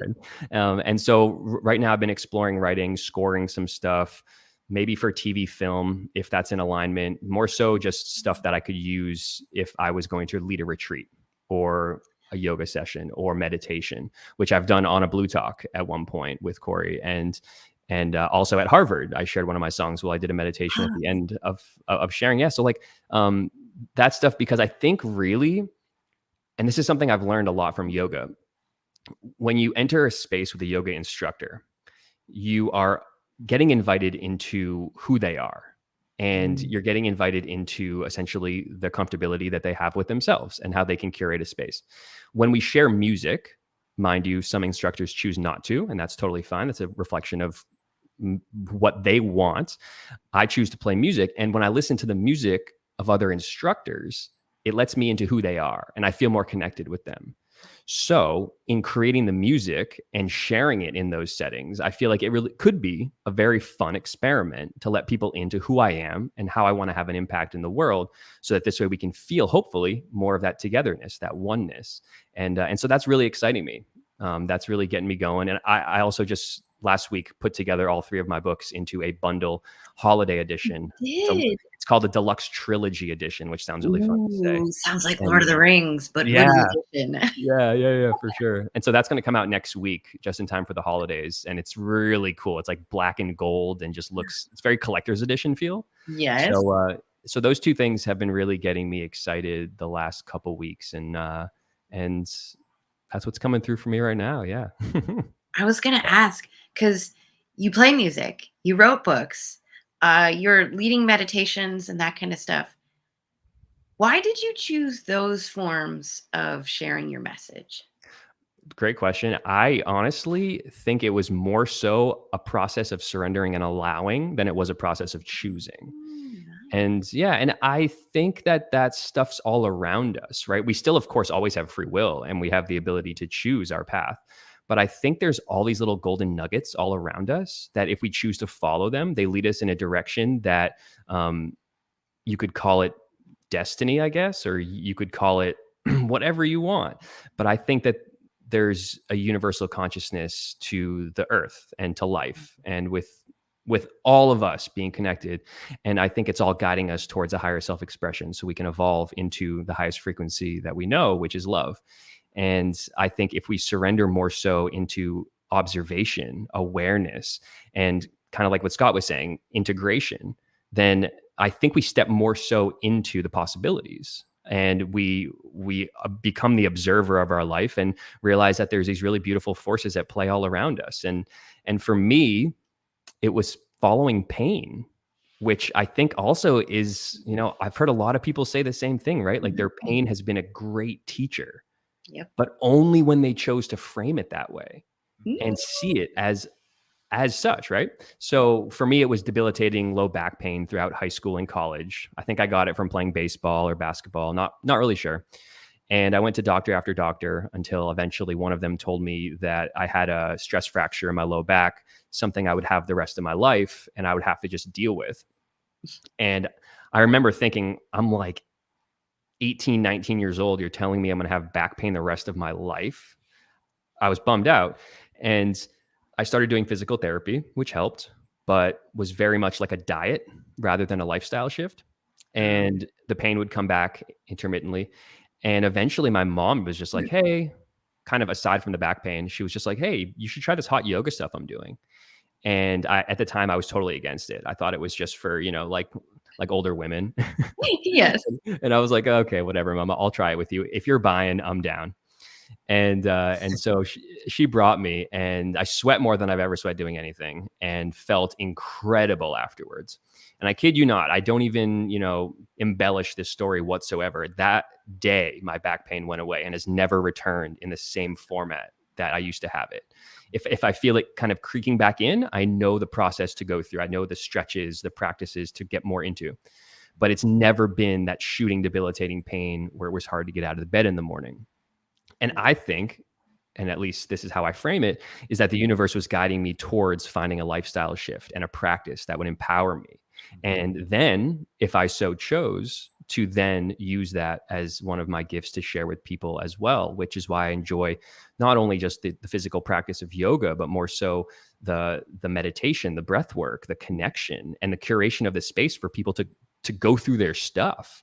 Because I could tell you how to position your body all I want, but you have to do it, right? Like you have to walk on the path up the mountain. I can't do it for you. I can just give recommendations. And by doing and sharing the ones that inspired me, there's ones that people can take, try on, see what works for them, empower themselves, and then carry on. And I really think that's important. So for me, it was surrendering into the pain and exploring, and then seeing how I could turn that into something that I could share with the world. And so music was another thing where it wasn't necessarily pain-based, but it was just a bit of a surrender, where all of my childhood best friends got guitars, drums, a microphone. And at the time, I still am, but really was into hip hop, reggae, and like really bass-oriented rhythmic stuff. Yeah. All music, of course, has rhythm, but more so that bass-oriented focused music. And so I just thought, well, I'm just going to get a bass. And then, so started a 25-year experience of becoming one of the largest rock bands on the planet, unsigned. But yeah, it was a lot of surrendering into that and kind of listening, observing, and then choosing to integrate this stuff into my life. So with the music, with the books, with the yoga, with all of this transition from being that badass rock star to being that badass spiritual, however you love to phrase yourself in this moment, do you see any patterns between the message that you're trying to share with the world now? Patterns. Yeah. Well, I think it comes back to that oneness. That really, I think, is the all-encompassing ideology behind the message that I share in my books and my music, is this oneness, this yoga, which is, it's connection. And I feel like that's woven throughout, because that's kind of at the core of my being. What I represent is that kind of universal love. And so that is kind of the theme that I find coming up a lot. But when I find myself in the highest forms of expression, when I'm really in it and I'm excited and I just have, that channeling experience of the flow, right? Music's coming out, or maybe it's moving my body. It comes from this place of, it's not ego, but it's a place of harnessing your ego. I talk about it in my most recent book. And a little bit, I tiptoe into it in my first book, but I have this belief, after playing on stage for so many years, that, we have to let our ego out. And having an ego, of course, is part of life, right? It's like having a shadow if you have a body. Yeah. There's no point in trying to get rid of this ego. Instead, it's much more important to learn how to harness it. So it's almost like we can become savages and badasses, not at the detriment of ourselves or other people, but we become that because we can tap into a potential that we might not have had or seen within ourselves before, and then learn how to control it and how to harness it. So this way, we either keep this chip on our shoulder that allows us to persevere in difficult situations, to perform at a higher level, or we just have it like a reminder that allows us and gives us permission to expand greater than we might have in the previous setting, where we might have some past conditioning in our mind, thinking, we have to be a certain way, we have to do things a certain in a certain process, we have to follow these steps. And for me on stage, it was at first thinking I needed to just get up there and play the bass, like just a bass player in the background. But that wasn't what my heart wanted. That wasn't what my authentic truth that wanted to come through was.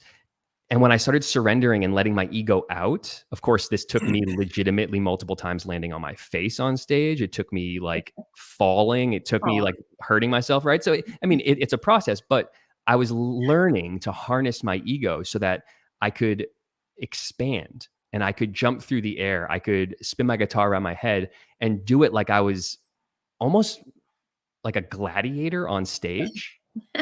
Because that's kind of what I felt like. I felt like this like gladiator meets ninja meets like a lumberjack that was like rocking with a bass guitar. And I know that sounds weird, but that's just what would come through for me. And I think our spiritual journeys are not this whole like, you know, sunshine and rainbows and all sun and light. There's so much darkness in that, if not more darkness than there is light that's meant to be illuminated. And for me, it was like whenever I stepped on stage, I was putting myself in front of everyone in a spiritual way to step onto that battlefield and do battle with my subconscious belief systems that were no longer serving me. So that I was, for me at least, I was stepping up to be like, hey, this is possible. You can show up fully. You can harness your ego. You can do more than you think is possible. And it's okay to own the space you're in, to take dominion, and to be the alpha of your life. And it doesn't matter male, female, masculine, feminine, whatever polarity you are. It's more so just like taking what is yours and understanding that you can harness that power. And the way we do it is by using the attitude of gratitude. And so that's what I found after falling on my face and hurting myself multiple times. If I stayed grateful where I was on stage for the people that were there watching the band, for my bandmates, for the opportunity to be playing music in front of people, I was able to let this ego out, let it run rampant, but rein it in and not get too far beyond to where I would create a negative karma that would then kick me in the face. So I found it like it was this checks and balances system that would allow me to expand and express, which is important also from an entertainment perspective, because you're there to put on a show. And so I would let myself out to be this performer, kind of a showman, but also bringing it back in and being in the attitude of gratitude for the moment, understanding that, you know, the moment is fleeting and we're supposed to be grateful for what we have, where we are. And that's how I think we create this harness so that we can more fully step into each moment in our life. After your talk at Harvard, where you shared one of the songs that you had written, I was picturing me like dancing around this warehouse room with like white boards all over the place. And every time I danced, I would throw paint.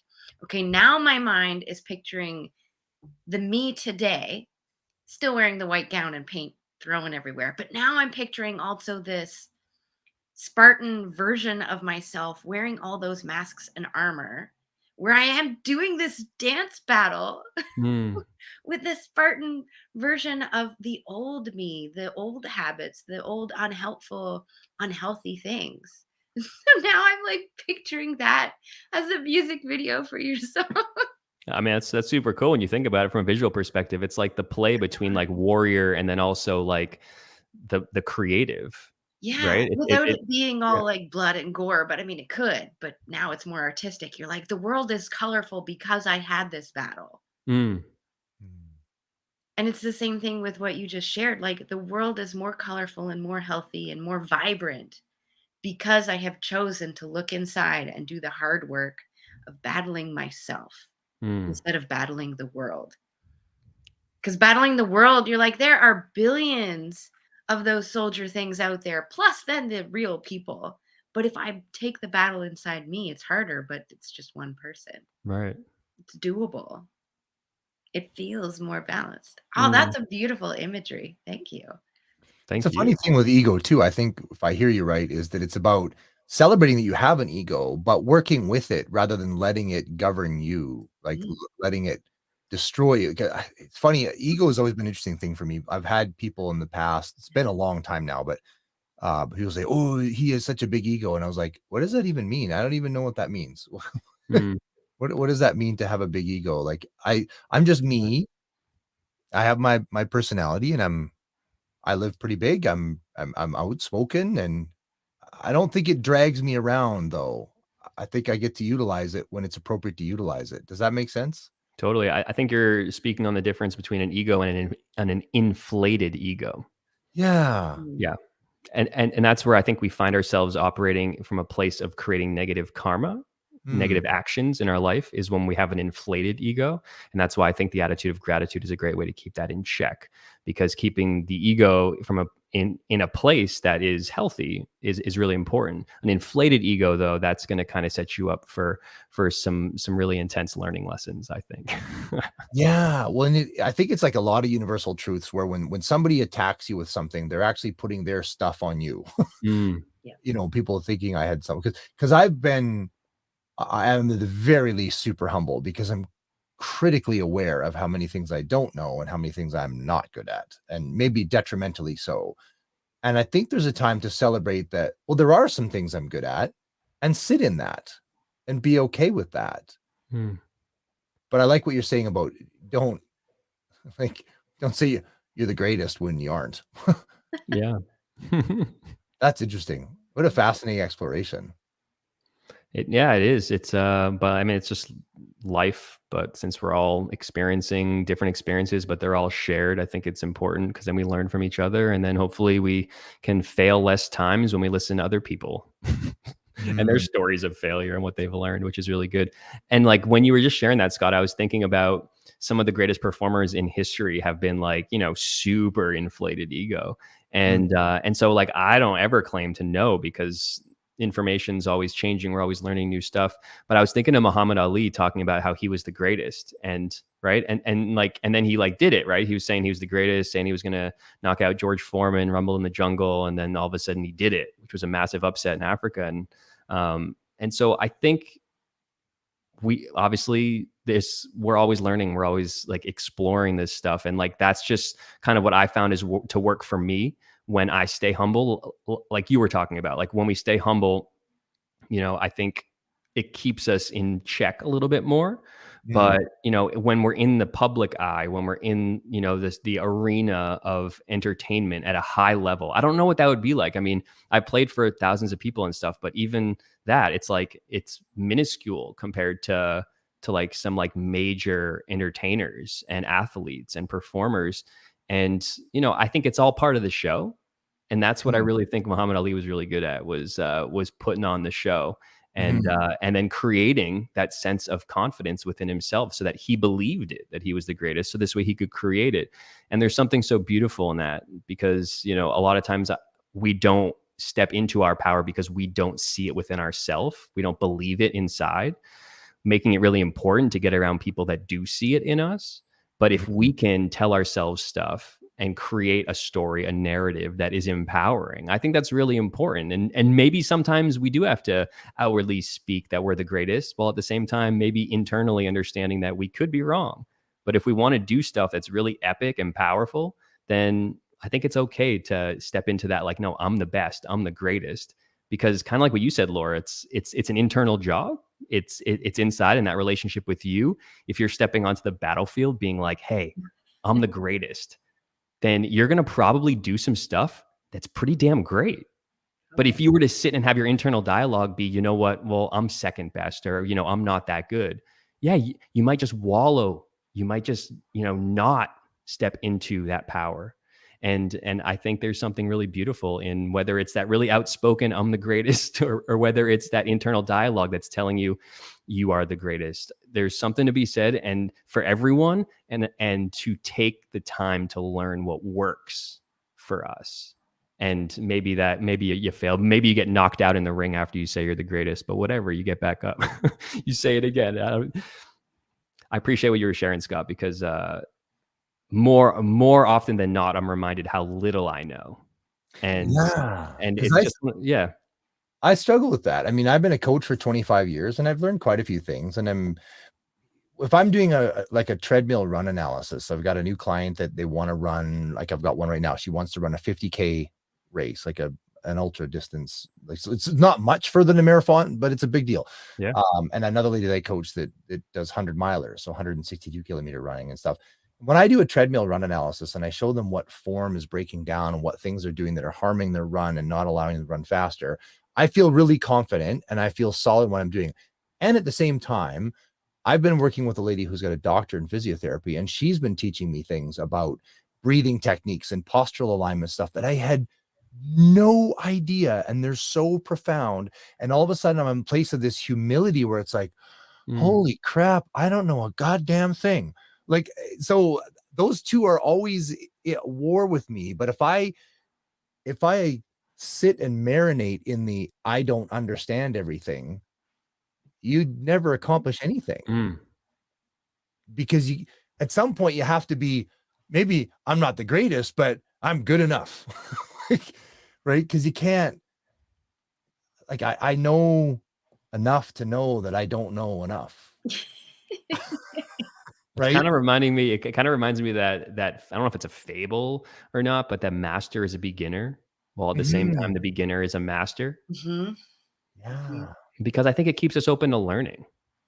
Right? Yes. Which just means you're an open book. You're not conditioned to think that you know everything. You're humble, which is kind of the MO of this chat right now. I think so. Hey, because like, I think that's the dance, isn't it? It's like, well, I certainly don't know everything, but I know enough to be helpful. So I'm going to help. Yeah. I'm going to go out there and be, because I am the greatest me that there is, which is pretty easy competition. There's only one of me. So, right? Like Laura's the greatest Laura, and you're the greatest Woody or Alex, right? So I think it's about owning that part too. Because if I compare myself to other people, like if I compare myself to, like, my nutrition coach has a PhD, like he graduated high school age 14, got a master's at 17, PhD at 21. If I compare my nutrition knowledge to him, I'm a moron. Like, I should never open my mouth if I compare myself to him. But I do know some things, and so I can help the people that know less than me, I guess. Like we're all on a spectrum. I don't know if that makes sense, but Yeah, it that's does. why I don't understand ego. Like, how I don't understand how somebody could be thinking they've got it all figured out.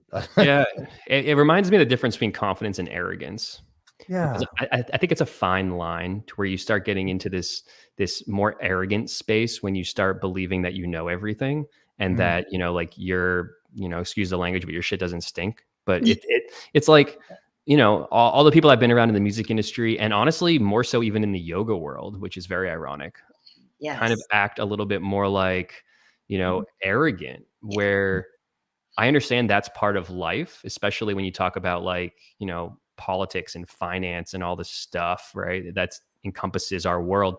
But, it's not what I subscribe to as we evolve and as we're growing. And it could be a little naive to what is, but I really feel like it's important to not give in too much to that, if that makes sense. Like, yeah, it just, I think it could turn into kind of an Achilles heel if we're not aware of it, which is, I guess, why it's important to have awareness, right? Yeah, and it's a fascinating thing. One of the things you alluded to that you and I have in common, I broke my back in high school in a gymnastics accident, and I was told by several different doctors, and I remember one of them in particular, he said, you should never play sports after this, because one false move and you're paralyzed. Like I crushed the tops and bottoms of T12, L1, L2, cracked L1 in half, and it bulged the discs. And so it was a thing. And but that doctor told me, he says, you have a really bad back injury, you'll be in a wheelchair by 40. Don't play sports. And I was like, okay. And so I didn't do anything for the longest time, and my back hurt all the time. I was on painkillers and all this stuff. I couldn't shovel the driveway without Robaxacil and laying on the couch for a couple hours, whatever. And then I met a physiotherapist and a different person many, many, many years later, early 20s, that said, that's a load of crap. You need to move. You need to, like, so then I got into some yoga stuff, and I got into strength training. I got into all these different things. And I'm 53 and I am not remotely in a wheelchair. I did an Ironman a couple months ago. I did Ultraman, was 21st in the world. Like, dude, what? Congrats. So I'm yeah, thanks. I'm not remotely in a wheelchair by 40. And so when those people of authority say these definitive things, it's like, man, that's an ego needs to be in check. Yeah. But it also reminds me of the conversation that we had a couple hours ago today, where my mind just went completely blank. Yeah, we'll come back to it. That's okay. Yeah, it's fascinating, this whole there's so many layers to it, because I believe in such possibility in people, and such possibility for healing and growth and change. And I think yoga is a great example of that. Yoga repairs things that aren't definable. Mm. It's just, I mean, even just breath work. Like, was it yesterday or the day before? We had, I think it was the day before, we had people talking about breathing and the power of that. And this physiotherapist doctor that I've been working with, a big thing that we do is breathing. And after my brain injury in 2015, breathing was one of my biggest ways to heal. And yoga is a lot about just breathing. It's the simplest thing, but people don't. I So- remember now. Okay. Good. It's like I have to write it down. We were having the conversation about blending industries. So a lot of the times people are very siloed. They're very in this box. This is what I'm learning. And so they only see it from that one perspective. But yet especially on this show, we're getting more and more people who blend more than one industry, 2, 3, even several industries. So now you're getting all of these different views, and what may look like is a complete lack of life and thriving in your life with not moving from a back injury from one perspective. Other perspectives are like, if this doesn't work, we have all of these other things that could work. And now one person having those many different perspectives helps give you a more holistic view of what's going on versus the siloed view. Yeah. Yeah. Beautifully said. Thank you. Now that I remember. See, No, I it's told you, good. sometimes I still get that where I'm either too excited, which generally happens. I love talking to people, or I'm really tired, or I'm really stressed. But I'm obviously not tired or stressed. I'm just really excited. So what do you tell me? We only got a few minutes left, but tell me, like, you said you're one of the biggest unsigned bands in the world. Tell me more about that. Like what's it like being a rock star? Like, I wanted to be a rock star so bad when I was a kid, didn't everybody? But tell me about that a little bit. Yeah, I mean, it's really, in a nutshell, a huge illusion. Because, and I don't mean it's fake. All I mean is that it's an illusion in the sense of you think you will feel a certain way when you get somewhere, but you do not, because you realize that right where you end up is always right where you are. So for us, it was through learning lessons of, signing to like one of the largest, it was still an independent label, but it was pretty much a major label in Epitaph Records. They're like one of the largest independent record labels. It was like that whole first thing of, oh my gosh, if we get signed, then that means we made it, to then, oh wait, we put out 3 albums on a label and now they kind of forgot about us and we're either going to have to break up or we're going to have to try YouTube, on which we tried YouTube and then all of a sudden found a massive means of promoting ourselves. Yeah. While at the same time, we never felt like we were really successful. And it was 2013, we discovered YouTube and the power of it by doing covers. And we didn't start making money really until like 2015, probably closer to like 2016, where we were like making enough money to, not thrive, but we were making enough money to survive. And then it wasn't honestly until 2018, 2019 that we stepped into that more abundance, that more like, hey, now we're really, we're kind of reaping what we've sowed for the last 15 to 16 years. And when I say it's an illusion, I just mean that, like, we always think success is going to look a certain way. But when we get there, we realize we're still right here. And the only thing that's changed is just what we've learned. Right. And our willingness to continue to show up and to get better. And so we just, we failed many times. We also had a lot of successes, ones that we maybe should have celebrated a little bit more, but because the mindset in the business was always kind of like on to the next thing, we just kind of kept going. And then all of a sudden, we found ourselves landing these really epic deals where buyers were purchasing our masters and publishing and giving us essentially the opposite of what a record label would do, where a record label would pay to create the music, own the masters and the publishing until they recoup what they've invested, and then the band starts to make money. Whereas we became unsigned in 2013 after doing 3 albums with Epitaph, and we owned our masters, our publishing. And in 2018 into 2019, we sold our first catalog sale, and they gave us an advance, but it wasn't an advance. It was essentially they were giving us money for the next like 10 years of what those songs would bring in monthly, while we were already making money off those songs monthly to begin with. So that was really cool from a financial perspective. And we were making money where most bands only make money on touring. We were making money while we were at home, but then also going on tour. And then touring was almost bonus. Whereas a lot of bands, that's how they survive, is by going on tour. Mhm. And so that started to feel really cool. And like we'd reinvented the format of approaching being a DIY, a do-it-yourself band in the music industry. And that had always been kind of a goal that I'd written down, is I kind of wanted to reinvent how bands approach success in the music industry. And I didn't know how we were going to do it, but it just all of a sudden one day we realized, wow, like, not that we made it, because we never did. We still, like, I mean, I'm not with the guys anymore. I've taken a step to explore how I can serve in a greater capacity myself. But even then, it's like, you just have to constantly keep going and keep getting better and doing your best to innovate. Social media has changed so many times. We signed to Epitaph when Twitter didn't even start yet.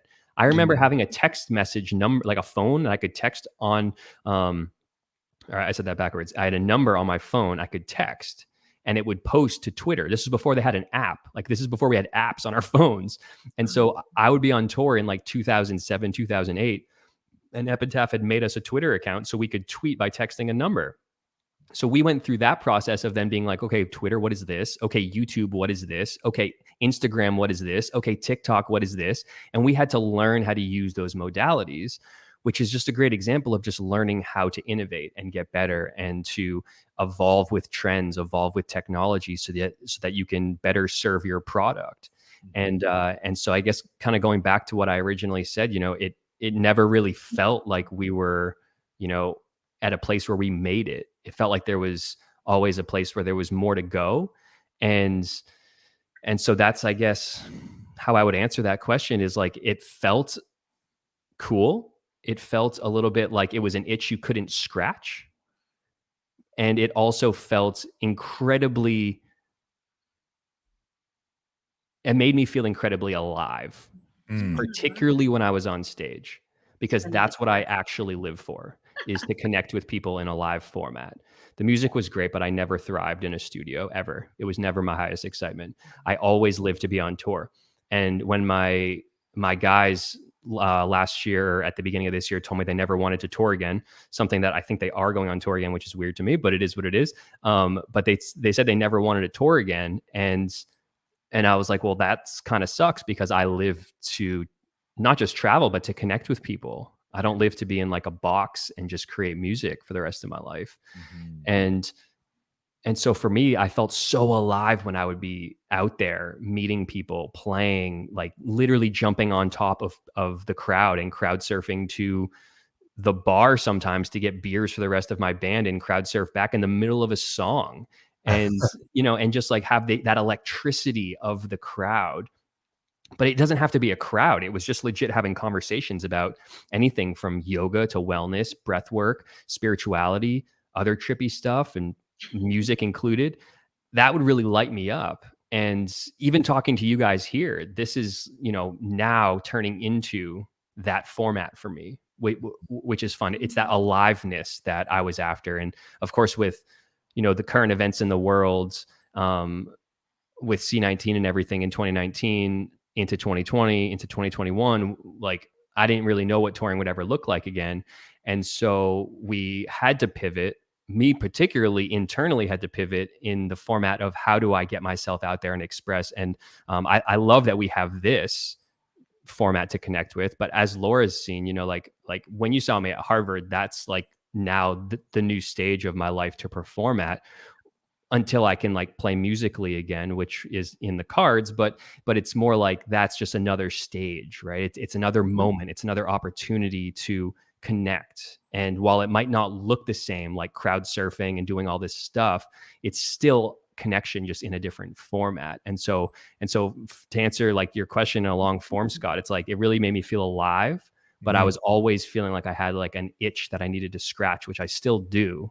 And it was always just like, okay, what's next, and how can I create from a place of excitement, right? Like a place that feels good, and it's going to not only make me feel alive, but people are going to see that and see me and what I'm playing as a representation of what's possible.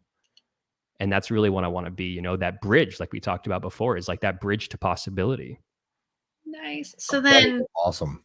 In about 60 seconds or less, because we're going to be mindful of time here. Thank you so much. How do we connect with you?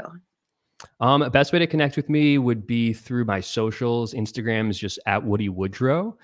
You can obviously email me at woodywoodrowcontact. That's also great. And Facebook's cool too. If you search Woody Woodrow on Facebook, I'll come up. I've been active on there a lot, and I have a lot of music coming out. I released my first ever solo cover last Friday of a song that I love. It's not like super popular because it's like I think it's like a 10-year-old song, maybe 20 years. I don't even know, but it's from that movie Requiem for a Dream. And it's that song Lux Eterna. And it's something that I've always like, it makes my hair stand up in a positive light. It gets me so inspired. So I got some new musical instruments and I wanted to play with them. So that's how I played with them. And I released my first cover last Friday. So that's on my YouTube channel. If anyone wants to check it out, just search Woody Woodrow. And I'm actually going to release a Christmas cover on Friday, which will be fun too. A little bit of like a kind of like a hip hop Home Alone, a little bit version. Yeah, it's vibey. And then I'm just going to have a lot more music out too. Along with this book that I'm releasing on Wednesday next week. And so best way to connect, Instagram. I'm also on Twitter, but Instagram and Facebook alongside email are the best. So if anyone's interested, just send me a message and would love to connect. That's awesome. Really appreciate the time. And yeah, I did put a connection to Amazon for all your books, and I put a connection for your social. So thank you very much, Alex. It's been a great time. Thank you, Scott, and keep rocking those Ironmans.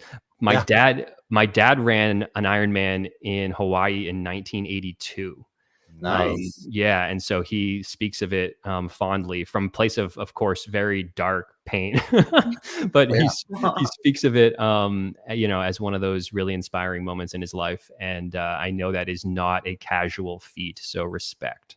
Thanks. Yeah, I'll reach out to you and send you the documentary link for my film where I nearly died in the 2015 World Championships and came back. So it's wow. Yeah, please do. Yeah. And thank you, Right Laura, on. for thinking of me and sending an email literally 2 days ago, because I was like, hell yeah, I'm so down to come chat. That's Definitely. awesome. We'll meet again. Thanks. We will. Yeah. All right. See you guys. See ya. Bye. Okay, well, this has been fantastic and fun. I want to get Karie on here immediately. Hello, to Karie. Glad you are here. Hi, Karie. Zoom. I remember that painting and that clock and that book and that pillow because my mind was just like, I love those colors. I get that a lot. It's like, I have eyes, you know. No, I'm kidding. I'm right here, just away from the painting. Yeah. It's great to have you, Karie. I apologize. We were running a few minutes long. We were just in the midst of a really great chat with Woody there. And then I saw you coming backstage. So I'm really glad that you're here. So we've got, 35 kind of minutes. Let's just fire right in. Tell us a bit about yourself, Karie, what it is you do and who you are. That seems to be an evolving message, I guess we'll say. At the end of the day, it seems to be the foundation to it all is anything to do with wellness. It called me at 13 years old, roughly, or more, maybe before that, but that's my memory, to start in the area of alternative medicine, non-alternative medicine, still found like, okay, there's something else. What's missing. That led me to becoming a life coach. Then I found a lot of missing tools, actually, and then so decided to write a book. So I guess I'm called an author now. So that takes you to a whole different path you didn't even anticipate. I like to say that it's one thing to write a book from cover to cover, but cover to shelf, you can almost feel like a bit of a narcissist because all you're doing is promoting. And so I guess I'm now a self-promoter, entrepreneur / So I'm a few things. You're all the many roles. Yeah. Yeah. Well, then let's exactly. dive deeper in that. And I'm going to ask you why you do the work that you do. Because there's probably a story there, and I definitely want to hear it. Honestly, as I sort of alluded to at 13, Yeah. I mean, I thought it was normal to be reading the Nutritional Almanac book. Like I literally was reading this old orange cover. If anybody has seen them before, they're more like a manual, maybe more so than a book. And I was reading it. My house was covered with shelves of vitamins. I had vitamin E, vitamin A, and all these bottles around because my parents sold for a distributor company. And so, hence, therefore, there are books about them. And they were talking always about these vitamins, and they were also in the marketing end of things. So, they were continually striving to sell more and just made me very curious. So, here I was understanding what vitamin E does, vitamin A, and I sat in my biology 30 class. So, now what is this? I'm fast forward, not quite 18. I graduated young. And my girlfriend, who's listening to me answer the questions from the teacher. So what does vitamin A do? Well, that's for your hair and your. So I knew the answers, and my girlfriend looked at me and went, "How do you know this?" And I looked at her like, "How do you not know this?" Yeah. So it was normal to me, and I thought it was normal for everyone, and apparently it wasn't. And so that led me to think, oh, okay, that's curious for me because I academically was not a very strong student. So for me to feel like I was good at something, that would become a new thing. And so I decided to enter into alternative medicine because I knew some of these things. And now I'm a sponge for anything to do with health. And for me, actually, the word heal stood out like bold print inside that word. And again, I thought it did for everyone. And I still say today, did you notice the word heal is inside that word? And no, I actually didn't realize that before would be a common comment. And so I think it's called me, honestly, at the end of the day. But I was so curious that now I'm in a place where there's all sorts of alternative medicine around me. And I start to ask a lot of questions like, how is it that this supplement works inside the body? I remember having, sometimes they were kind of different supplements like Brain Up, Pep Up, all these different types of brandings were occurring. And I remember thinking, how does that work? So I literally called the manufacturer. And I'm probably all of 18 years old at this point, maybe 19, just to give it a bit of a, no, I was younger. I was 18. And I make the phone call, ring, ring, ring. Hey, so how is it that you have a bushel of strawberries or spinach or whatever it takes to come into these pills? And how do you know it's going to do that in the body? And I thought that'd be a great question, but I was met with complete pause and not knowing how to answer the question. So that meant, well, I guess I need to seek out how to get those questions answered. So that led me to becoming a dietitian. Sorry, long story, but it's like this traveling sort of curiosity that cultivated this desire to learn about it. Well, we like the long stories because then we get that depth that we're all looking for to answer those questions that are usually just answered in the surface level. It's like, no, let's go deeper because that's where the transformation is. Yeah, that's the beginning. And I wasn't academically strong, as I mentioned. And I was more of a Bachelor of Music kind of a person. Literally, that was my first endeavor. Well, okay, I'll go get it. I remember graduating from high school going, okay, what can I do that doesn't take a lot of work, that I could do really easily? Yeah. And I thought, well, I play piano. I'll go to Bachelor of Music. Like, what do you want to be a rock star? I didn't know. I just knew it came easy. I guess I was like not confident to continue anything with a academic degree. Yeah. My mother worked at the college, so by proxy, I felt like, okay, apparently I'm supposed to go to college now. Nonetheless, so I'm in the Bachelor of Music program, and I looked around and went, I don't think I belong here. There's something not quite right. I didn't feel like I fit in or something. And I strapped on a backpack and I went to Australia and New Zealand for 6 months. Oh, wow. And I stood there, well, now having confidence, because now, you know, I'm traveling, and that does something for many people, including me. Yep. And I remember standing in Australia on this dock, this like a long dock in Perth, and sort of going, oh, I wonder what it is I'm supposed to do with my life, you know, talking to the ocean, I suppose.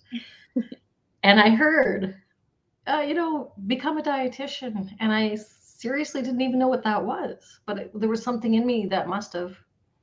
And that led to more and more curiosity around that. So you want to go in depth? There we go. I took you to the ocean. I used to talk to the ocean all the time. There were times in my life where I didn't feel as though I could talk to my family or friends. I lived in the country. And so following deer trails was just the thing that we did. But I would walk down to the ocean and I would sing and just belt out all these power vocals and talk to the ocean. I think it's connected to intuition. Yeah. I'm a Pisces. I think maybe that's part of the connection too. Yet I live in northern Alberta. There's no ocean. So when I get to be around a body of water, I do think it really does. There's something like a vortex or something that occurs for me. I was just in Tulum, Mexico, and felt it again. So who knows what the next level is? But yeah, I'm with you. I think it does speak to you. We're going to West Edmonton Mall for Christmas. That's our ocean in Edmonton. Hey, a lot of us from where I'm from travel there for Boxing Day for the sales in West Edmonton Mall. So I get you. You're already there. Yeah. That's our big tropical vacation this year. We're going to West Edmonton Mall for the 26th. Anyway, whatever. I have a question for you because, like you, I'm a nutritionist. You're a full-on dietitian, but I find, you know, I don't know where you came to it. I came to it from getting fat and sick, and then I got fit and healthy. And then I became a student of it because I just couldn't learn enough. But I'm still fascinated, and the last 2 years has been really fascinating. But trying to disseminate information and misinformation in the nutrition world, not even talking about that other virus, but talking about just nutrition, and constantly being fascinated by I think there's a misnomer in the general population that they think all of nutrition is fully understood. And it really isn't. There's still things we're learning. Like there's a debate right now. Are mitochondria native to the body or a bacteria that we've become used to? Like, so I find it fascinating because it doesn't matter how much I learn, I realize how much I don't understand. Like, do you still run into that?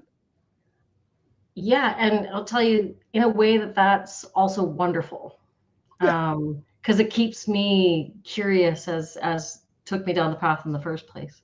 Yet underneath it all, there is a foundation, I feel too. Yeah. I mean, if you've studied it long enough, you start to see certain patterns. You start to become aware of hype and tactics, and there are some foundational messaging that I can always at least go back to, and then still have an open mind to. So I love the learning. I love that there's just no glass ceiling. Yeah. And it's like anything really. I mean, science, period. We don't know everything. And yet that's what we use to prove a lot of there's sound waves, that there's electricity, and it's science that tells us that's the case, but it existed already. Yeah. And I don't know if this helps, but at the end of the day, I started in the 80s. So my time and my exposure coming into this was when the carbohydrates were the best. It was carb up this and carb up that. No fat. Yeah. Well, that was the 90s. Right. Well, it was in the 80s too. Yeah. It's certain, like it's not like exactly that decade was just that, but you could feel in the 80s, it was most certainly, they were putting fructose in drinks and so forth. It was the beginning of, hey, carbohydrates are the best. I remember that the protein powders were really, really chalky. They were terrible tasting, and on the back shelves area, and they weren't popular. Amino acids were, but not protein powders. And so then all of a sudden in the 90s became fat, with promotion of it first. Cold press oils, omega-3s. I mean, flax oil, who knew about that? But it was starting to come into the market. Food and then somewhere a midway point, there's a bit of a pivot where, do you remember Susan Powder with the blonde spiky hair? She comes along, no, low fat, take your calculator, divide it by 30, times it by 9. Like there was complication. And then enters diet, light, low fat era products. Like, I remember that. They did not exist before. Now comes in this, holy heck, go to the yogurt section, and it was like confusing on what to pick. Was already a healthy product to start with becomes one of the most confusing. And then the next decade comes in with the proteins. So what I'm leading to is a couple things. Now you're starting to hear a lot about plant-based diet eating, correct? Mm. Yeah. It's a big trend. It's a big push. Plant-based. Yes. Well, it's carbohydrates. So if you're paying attention in the background, sort of, what's happening next, they tend to cycle them through. Exactly. Now, I started off, yes, I was understanding these macronutrients, carbohydrates, proteins, and fat, but I always had been studying the micronutrients. Mm-hmm. That's those vitamins. And so for me, that's where we would have wanted to put our focus. And if we did, we wouldn't have taken anything out. We would have said, there's room for all you guys. It's called flexitarian eating, maybe. And let's all share a plate and be more grateful with our abundance, and a little less guilt and sacrifice and all that. Because really, we have DNA that we are instilled with about surviving and eating, and all that is in there. So if you throw guilt and sacrifice into this mix, we tend to go into more of a fight flight response. So in a sense, I wonder, right, how with whatever we're eating, if we're under that system, if we're really absorbing properly, if not the more cortisol and more fat storings occurring, and yeah, we could go on and on and on about that.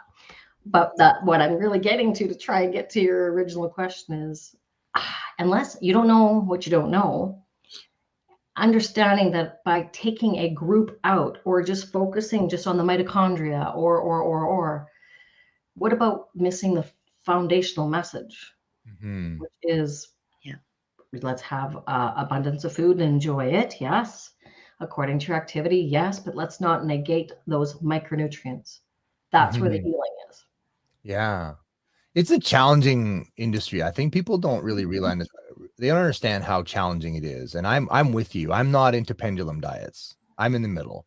I'm not into no fat, high protein, no this, none of that. I'm in the middle. All the things, all the time, once in a while, a little bit more than the others. Christmas, I'm gonna have a little whatever, but I'm in the middle. I like all the things, but it is fascinating, like you were alluding to, trying to do research when you reach out to this company, say, well, why do you have that in your thing? I don't think they really know. Well, it's trendy.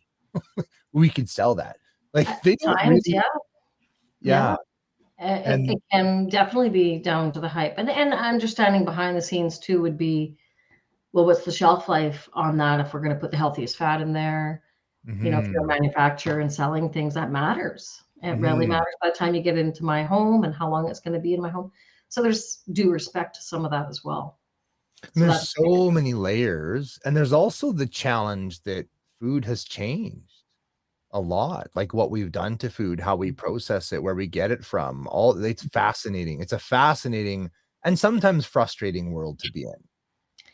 Yeah, I invite people sometimes to do, I guess, like an experiment, to spend 1 week on a more positive note. Because yes, it's like anything. We could look at our technology that way, negative, or we could see some positive, like here we are connecting.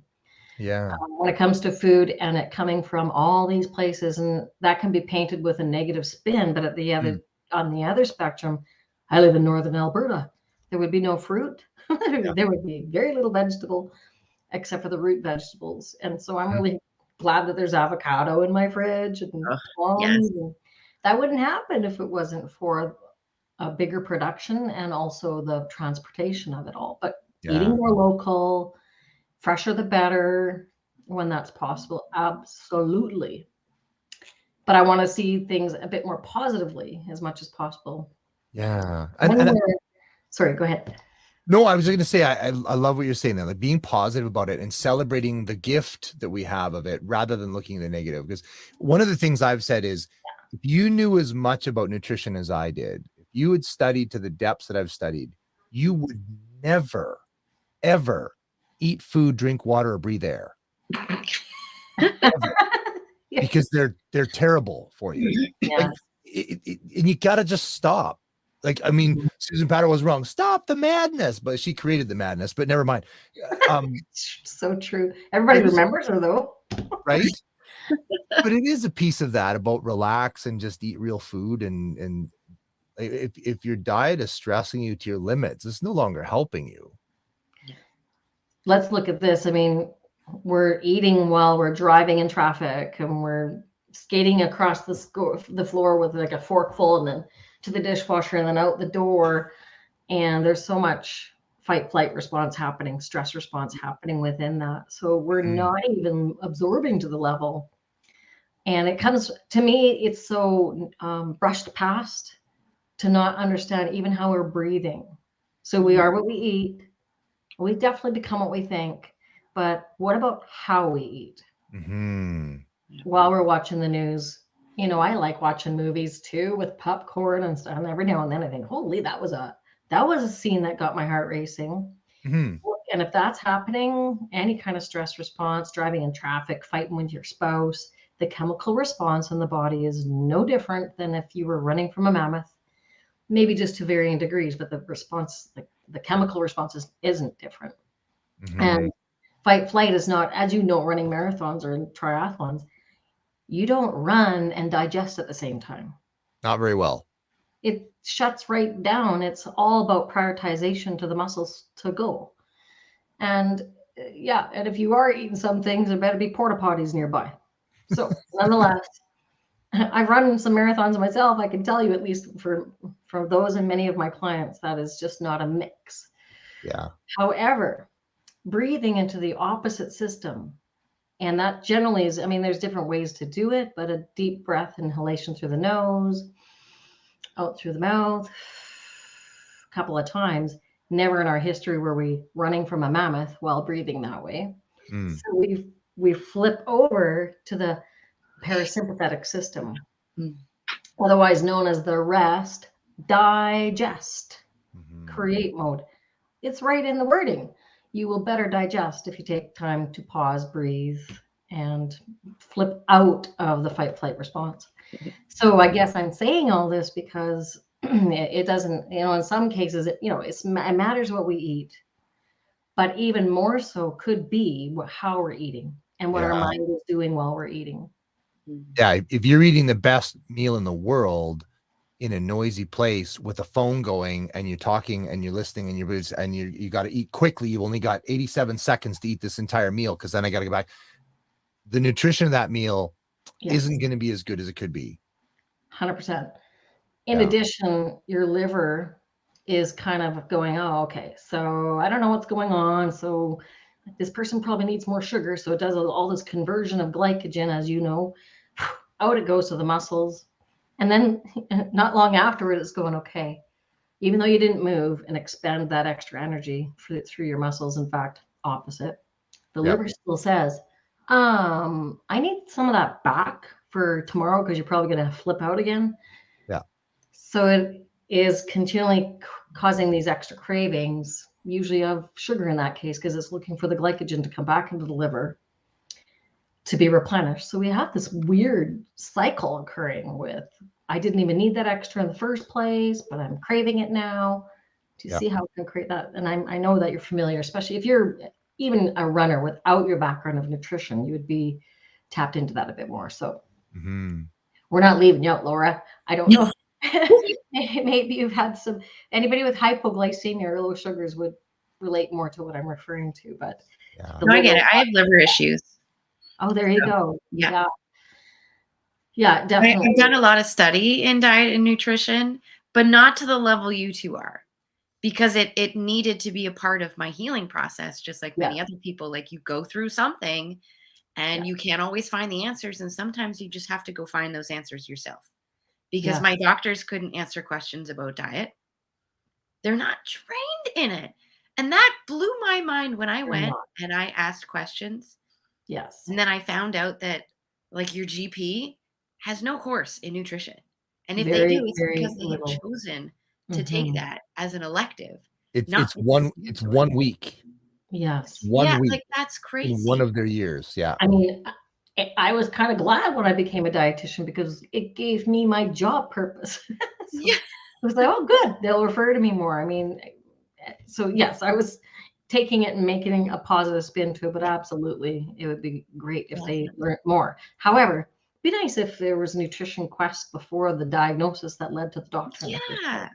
Well, that's Well, why I started seeing my naturopath because I knew that I had lots of symptoms. And so I could go to many different practitioners and ask them about those symptoms. Yes. But I also knew that a naturopath looks at all of the symptoms and helps me try to find the root cause.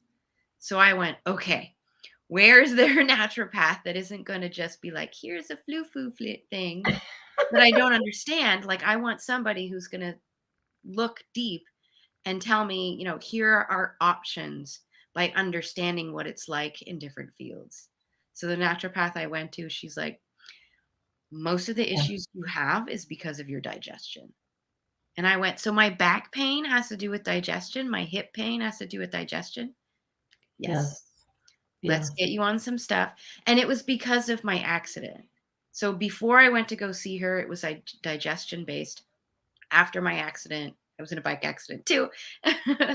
And she was like, now it is both your digestion, but it's made worse because of the PTSD. Your body is in that fight or flight, Yeah. fawn, all of that stress Exactly. response Mhm. and is not doing its job.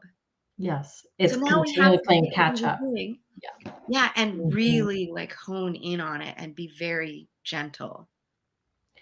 And I feel like, and you're touching on that, I feel there is a place in all this that we Yeah. all have our inner physician, Yes. and knowing to experiment. I like using the word experiment because we'll Yes. try the no gluten for a week or try the no lactose, whatever, for a week, not making it a one brush stroke for everyone, because although our bodies there's a foundational thing. Yes, we all have a heart and we all have a digestive system, but we have different traumas and we have different ways we process. We have different lifestyle. I don't have to explain all this, but a lot of people think, well, intuitive eating would be the way to go. And I agree 100%. Love it. Yeah. But how do you get there? Mhm. I call it intuition nutrition. And it's really, at the end of the day, back to that breath. Yep. And we have to be conscious to do that. Yeah. Your conscious mind is the start, because then you know how to breathe by using your conscious mind. Otherwise, subconsciously, we're breathing right now, period. I mean, you can't not. And then consciously you think about how, flip it over to this R&R response, I call it the parasympathetic: rest, digest, create. And there you can hear, if you take a pause, just how hungry am I? Yeah. What am I really actually craving? Scale of 1 to 10. You implement these questions, and then you're not eating at Mach 1. You might stop quicker. Serotonin is in that response. Therefore, you're probably going to fill up quicker, feel more fulfilled, and absorb your nutrients for the cravings in the first place. So I love that you kind of helped me touch on that point, that it really is in a customized system for you internally to be aware of. But I don't think that we can achieve that without that pause and breath sort of thing that happens before we eat. Oh, yes. I'm doing Coach Scotty's 21-day nutrition reset right now. And part of that is having a list of more of those foods that are better for sensitivities, allergies, that kind of thing, lower inflammation. Great. Mhm. But if I didn't also do the work over the course of many years of understanding how certain healthy foods react in my body, Exactly. then I would actually be adding inflammation based on some of those healthy foods like tomatoes, peppers, eggplant. I didn't know that I had issues until I worked with my naturopath and found out I'm allergic to tomatoes.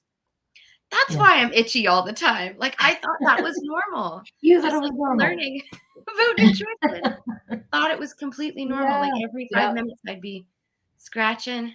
something. No, allergic to tomatoes. I just ate it so often. It was a smaller response versus the huge response. And I sort of, as if to say, I haven't met a person that doesn't have their cross to bear, so to speak.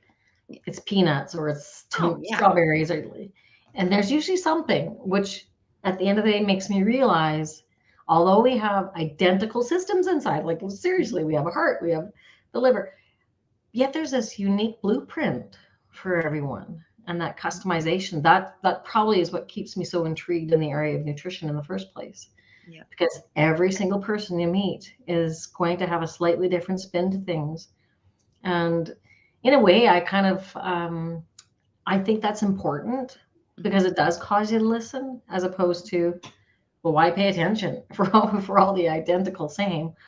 Why pay attention at all? So anyway, I'm very fascinated by that point. Oh yeah. It made me fascinated when I found out that I like the taste of kiwi, but I cannot eat a whole kiwi. A whole kiwi will make me sick. Right. So will a whole orange. But if I eat a slice of kiwi, my body can handle that and perfectly loves it. Just like about up to half an orange. But then after that, it's like too much sugar, too much sugar, too much sugar. Even though it is sugars and so much better than like a cane sugar or something. My mom keeps calling. Like, hang up. Well, and it can be even an acid. Like bananas have an acid in them.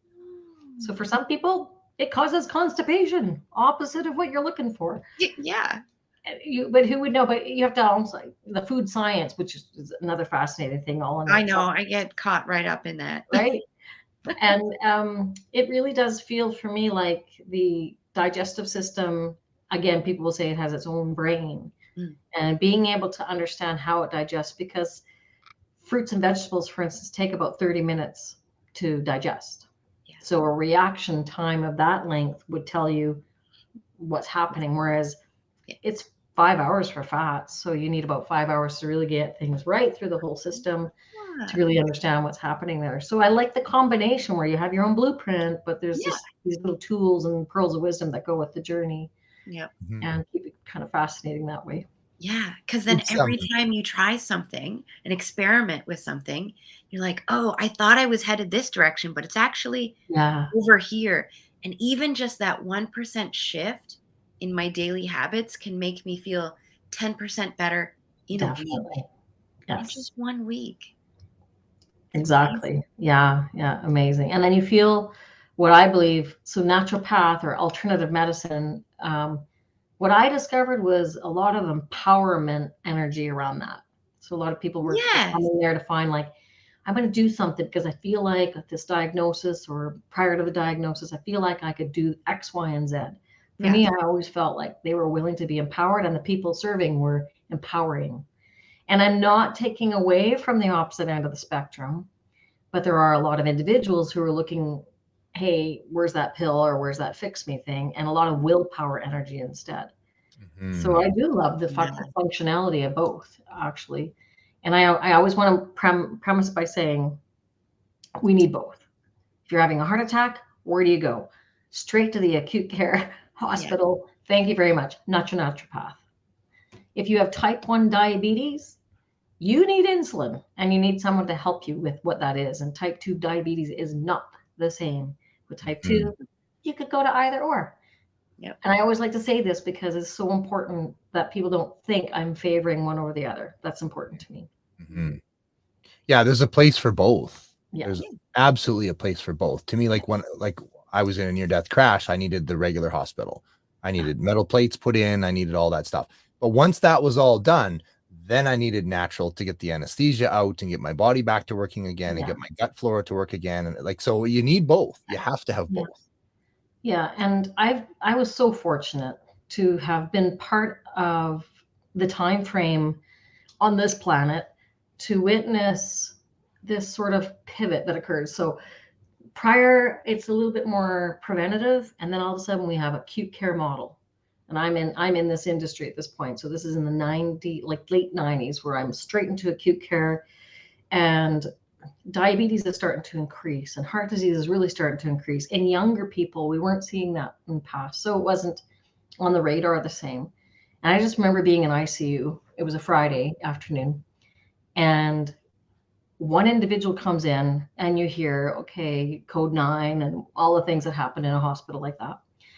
And I looked at him and he was 32 years old and he did not have the frame of somebody who would be representing a heart attack. Literally that same afternoon, another 32-year-old, like why would 32? Another one, now he had a larger frame, but another one having a heart attack. I believe that pattern had to occur for me to sort of look at it as a pattern, for me to go, what is going on? These are two young gentlemen. Now where I live is a lot of oil town and stress and money and busy and away and alcohol and so different kind of environment that way. And I feel like I was being told, get out of this acute care and get into prevention. But we didn't have the funding for that. It was a new concept to think chronic care served. We only knew acute care to do it with. And now we're seeing chronic care is different. Okay, we're starting models on that. And I believe we're seeing yet another model that's occurring in this kind of era of the post-COVID, I guess we'll call it. Mm-hmm. And I think it's just due to the fact that that's what we knew. Generations and generations and generations, all of a sudden we're making a pivot. Well, we can't point fingers. We're just novice to it. And I think we're coming into this brilliance of actually bringing in alternative medicine and bringing them together. Yeah. Yeah, we mentioned that a couple times today about integrating different industries, because once you communicate with each other, we can see whatever it is from a multifaceted view from all of those different perspectives, instead of just this narrow. Yes, because at the end of the day, nobody was solving anything. Yes, we were seeing improvement, but nobody was solving either of them. Both, I say this, I wrote about this. I felt like a child between two divorced parents. Alternative, non-alternative, both pointing the fingers at each other. Hey, you are costing people too much. You have too many pills. Yeah, so do you. And neither one of them are solving it. So how about we come together and work together on making this all so much more holistic. Oh, yeah. I remember passionate about that because that does make me a little passionate. Yeah. At one point, I think I had 10 different types of doctors, not just 10 different doctors, but 10 different types of doctors at the same time helping to treat me. So it was my job to try to communicate between all of them. This is what the plan is. These are how different people are working with me. This is what they're seeing. Right. How does that affect the work that you do? And how can I communicate that to the other people that I'm working with so that I get a better service of care? Amazing. I mean, I'm gonna I have a lot of intuition that'll come along when I'm doing. Yes, I remember that from our last conversation. I feel like it's just perfect. This perfect blend of the three of us talking about this. One of which, Laura, you're coming at it from direct experience, and if I remember correctly, it's an eating kind of. I don't like saying the word disorder, by the way. Oh. But a relationship with food that was different, obviously. Yes. If I remember it was a protection relationship. Yeah, and you're coming at it from that perspective. And Scott, you have the accident, but you also have the full spectrum knowledge on health. And I didn't share, but I had a lump on my pituitary gland and a lump on my thyroid. That happened in my 40s. That put me into, my body thought I was in menopause and pregnant at the same time. Okay, we might need to talk more. Yeah, we're down to our final minute. What do we bring this up now for? I need another 20 minutes to hear this. But I just wanted to say that I come at it from a practical point of view as well, that it's not exactly just been this journey of, I've learned this and now I'm implementing. No. I've learned that there was a lot of missing pieces too, hence the life coach hat that I talked about at the top of our call. But we'll save that for another time, perhaps, because of due to time. But honestly, coming at it from a practical point of view, having gone through a few hard knocks, is that the way to say it? I usually get that mixed up. I think is just as important, if not more. because it's more of that blueprinting. Yeah, it's not. I think that's one of the things that we need to understand about nutrition and stuff is it's not binary. It's not a 1 and a 0. No. There's a whole spectrum, and every body is different. You are you. You're an experiment of one, and you need to be patient. Yes. It takes time to learn all the things that are going on for you, and the whole. I mean, we could get into discussions like the Canada Food Guide had some flaws to it, and them trying to layer that on everybody. Well, hang on a second. This isn't perfect. So it's a spectrum. And I love that there are people like you that I would call you an enlightened dietitian. And I love that. Thank you. Right? Yeah. At the same time, just to comment on the Canada's Food Guide. I mean, thank goodness I have different curriculum because it keeps it a little sexier, right? Yeah.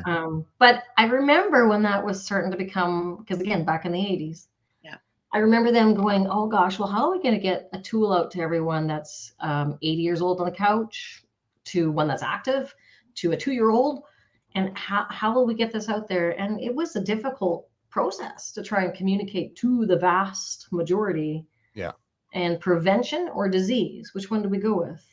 And so it was wobbly and still is, because there's such a large population. And again, back to blueprinting, that's just a foundation to pick and pull from, but it shouldn't be left with that. That is for sure. Oh yeah. I remember someone dressed up as an apple handing out the Canada Food Guides when I was in elementary school. Hilarious. I dressed up as the fruit bear in the health store I worked in, because at that time we were promoting little fruit bears that they were loaded with fructose back in the day. Anyway, but that's not what we thought at the time. So right. That's the thing too. Knowledge changes. Yes, it does. Knowledge changes. Karie, we've got a roll here, but how can people get a hold of you to work with you? Well, most often these days, it's easier to find me with the Domino Diet. It's a book I wrote, and it's easier to remember. The one in the background? Yeah, the Domino Diet. You can find it on, just Google the Domino Diet and you'll find my website, my texting, and that's probably the best, because my name is Karie, yes, but it's Karie. So Googling for that is a little bit more difficult, I'd say. What is your website? I'll enter it and put it out to the world. Sure, yeah. You can go with www. at thedominodiet.com. So you can do that, or you can go with Nutrition by Karie, spelled Karie. Okay. Sounds Thanks good. for that. I appreciate that. Yeah. Nutrition by Karie.com. Yes. And that word diet is not what you think. Right. It's the true meaning of the word dieta, meaning a way of life. That's right. A way of life, not South Beach or keto or. Correct. You put that in the private chat, not the comments. Right. Awesome. Well, this has been spectacular. Thank you, Karie, so much. I know we could talk easily 2 hours. Oh yeah. The fun. Bring it. Yeah. Right.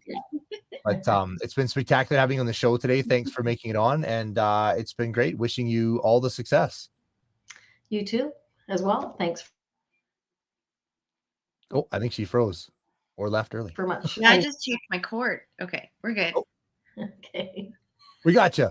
Finish that final sentence, Karie. You froze for a second. Oh, did I? Oh, yeah. Well, all I was saying is this is a second time for me, so I'm very honored to be back in the first place. And have a great holiday. You awesome. too. Thanks. You too. Bye. Bye-bye. All right. Well, another fantastic day wrapped up on the Blue Talk amplifier message. It's been absolutely spectacular once again. Some technical bumps and grinds today, but we managed again. So I'm looking forward to, we got another great day tomorrow with 4 more spectacular speakers. And then, of course, we're back Friday. So I do have to run. And any final parting words, Laura, from this amazing day? Before you run, can you take what you wrote in the private chat about her websites and links and actually put it in the comments? Oh, I was in the wrong section, wasn't I? It happens. It happens. So glad you If caught I knew that. how to comment. That's why we are such a great team. Exactly. Copy, paste, and now the dominodiet.com and nutritionbykarie.com are officially out to the world. Thank you for catching that. I put that in the private chat, didn't I? Yep. Excellent. So we have 2 more days. 2 Yep. more days. Yep. I get to spend with you. Yes, it is fun and exciting. And you know what? I think I'm going to break professionalism maybe, and I'm going to wear my fun shirt on Friday. So it's going to be Fun Shirt Friday. I will wear my funky Christmas dress on Friday. All right. Mhm. Okay. Thank you very much for being here with me today again, Laura, and I will see you tomorrow for another spectacular day on the Blue Talks Amplify Your Message. Bye, everyone. Bye.